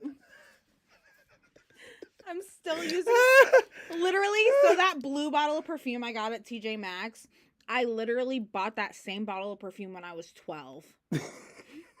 Okay, still rocking it, and I'm still rocking the. She's wearing little girl. She's wearing little girl perfume over here. No, like it's Britney Spears. Curious, and I got the fantasy. It's Curious. I got the fantasy too. That shit's popping as well. Okay, let me finish this shit up, and then sorry. Let's see. I'm getting lost again with all this. Oh, fuck. Jay says he's been okay, here we go. Jay says he's been a fan of Smashing Pumpkins forever. Jay says Billy's a super cool guy. Host guy asks about Brothers of Funstruction at this point. Jay says they used to work for JCW under different names, and then they heard about them doing the clown gimmick again and brought them into JCW, put the straps on them. Jay says he reminds them of the Ring Riders and that they do things in the ring you've never seen before. And that's definitely true. They definitely are very inventive in the ring with the weird little gimmicks and almost like magic tricks and shit that evolve into wrestling moves and very odd shit. They do really cool shit. Jay says he was blown away by them, and that's why he made them tag champs. Let's see. Jay hit up Vampiro when he went to the NWA. The Brothers of Funstruction become NWA champs. Jay says they will bring the NWA belts to the HALOWICKED show if they do become champs. Now, this is what I found interesting. Jay does a lot of talking about, like, in this podcast. I thought the match that he was doing tonight was with La Revolution, I think is the name of the tag champs that Vamp is repping for. That's not the match that's happening tonight. Let's see. Let me finish this out, and I'll get that card for you. Basically, that was it. He's basically saying he wants the Brothers of Funstruction to maybe bring the NW belts to the HALOWICKED show, meaning there will be wrestling at the HALOWICKED show, presumably, if they would be bringing belts to the HALOWICKED show. I'm assuming that means JCW wrestling is involved. Jay promotes his Instagram. Jay says that he is still a fan too, and that his name should be Mark. Jay says he is honored to be involved in wrestling once again. I love that he opened and closed with how he's honored to be involved in wrestling. Okay, let me get into that card, because night one has Jay coming out with the Brothers of Funstruction, Yabo and Rufo, to face Magnum Muscle Dak Draper and Mims. That's the match for tonight that Jay's going to be involved in. Now tomorrow night is La Rebellion, which I think is that's the fucking team that Vampiro is repping. Those are the champs against Trevor Murdoch and Mike Knox. I don't know. So is there a qualifier match? See, I'm confused. It says actually versus Blunt Force Trauma or La Rebellion. See, now I'm all confused. Anyway, let me finish out with some Shaggy shit.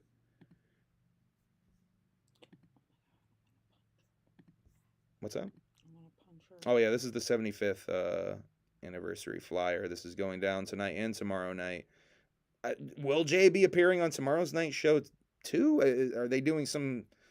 I don't know. I don't know if Jay like showed his cards maybe a little bit with talking about the angle that they were trying to work. I'm a little, maybe I got confused with that. LHRPG is asking if he could interview us at Juggalo Ohio.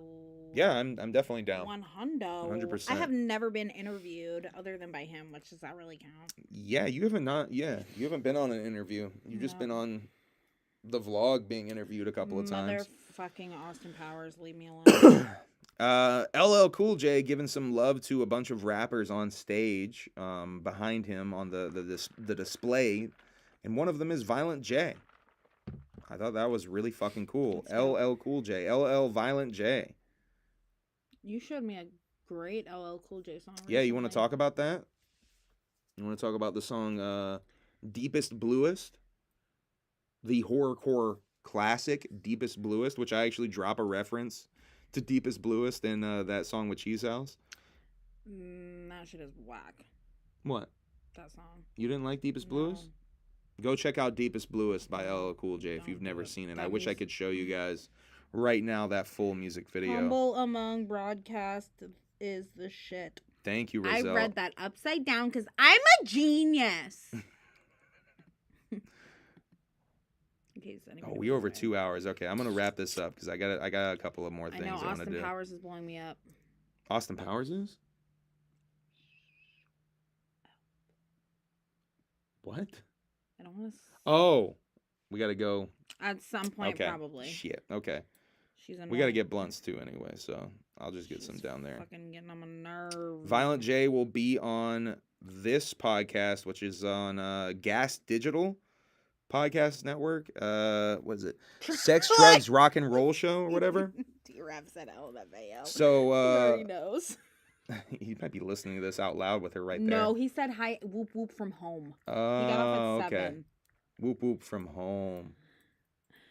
Bitch is blowing me up right now. So here's another Violent J appearance, which already happened. So yeah, this must be out August 23rd. Nah, that shit's already out. All right, I gotta find that shit. They were just promoting that shit today. Okay. Now I want to do this real quick. Do the thing with the thing with the thing, orangutan. Hey, don't! That scared the shit out of me. Shaggy thought he might have seen a UFO today. Yeah, you saw a UFO. I'm gonna play that again. I said to my friend, go to the captain was over there. Hey, don't. I got it. He said yes, he was. I asked him if he was going to hunt. Yeah, you saw a UFO. Zang. What do y'all think? Did Shaggy see a UFO? Definitely. Shaggy told the story once about seeing a UFO on Halloween, but then I think he found out it was like a rocket or some shit like the next day. Like it had an actual explanation, I believe, was the conclusion of that story.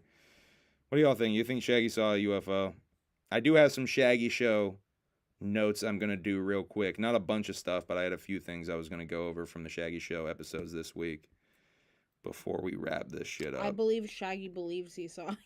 I believe Shaggy believes. All right, let's do the Tuesday episode of the Shaggy Show. Shaggy learned at the beginning of the show what a power bottom is. He talks a little bit about Tom Woods' The Float and kicking off the second leg of the tour. Shaggy says he has cirrhosis, so he's dealing with that a little bit. I think that's must have been talked about before as the first I remember hearing about it. But then again, I missed like fucking 2 weeks worth of fucking shows or something. Too many crackers. Shaggy asked about the old man who owns Fago and him passing away to finally get them a sponsorship.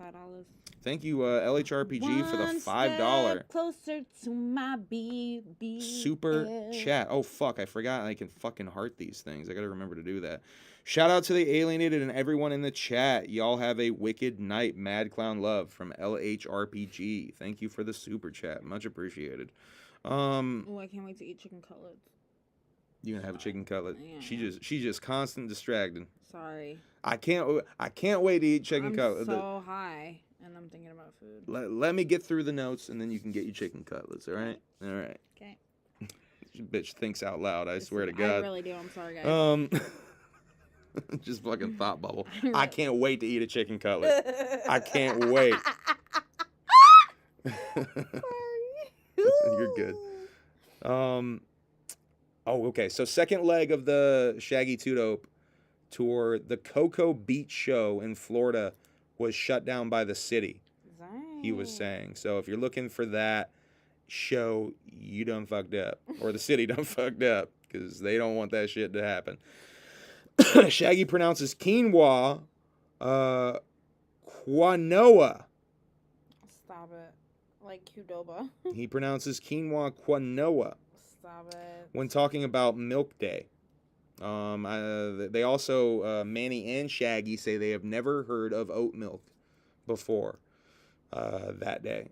Shaggy tells a story about going into a porno booth while on tour and the various wild videos he saw in there, bestiality and a lot of other shit.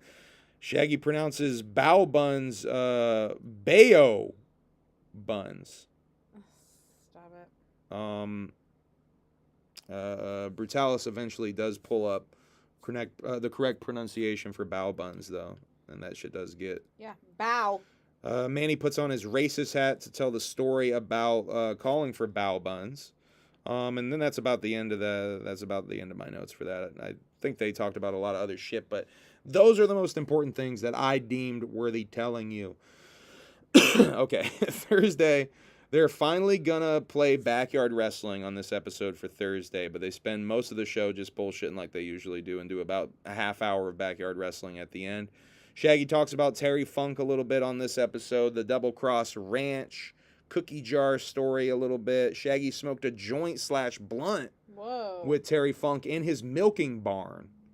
And that Terry Funk thought it was really funny. Did Terry Funk have cows? Yeah, he had a whole ranch, the Double Cross Ranch. It was the name of his ranch. It was a wrestling gimmick thing, but actually, we saw it on the Beyond the Mat. Oh, now I'm remembering. That ranch. Yeah, that's the Double Cross Ranch. Yeah.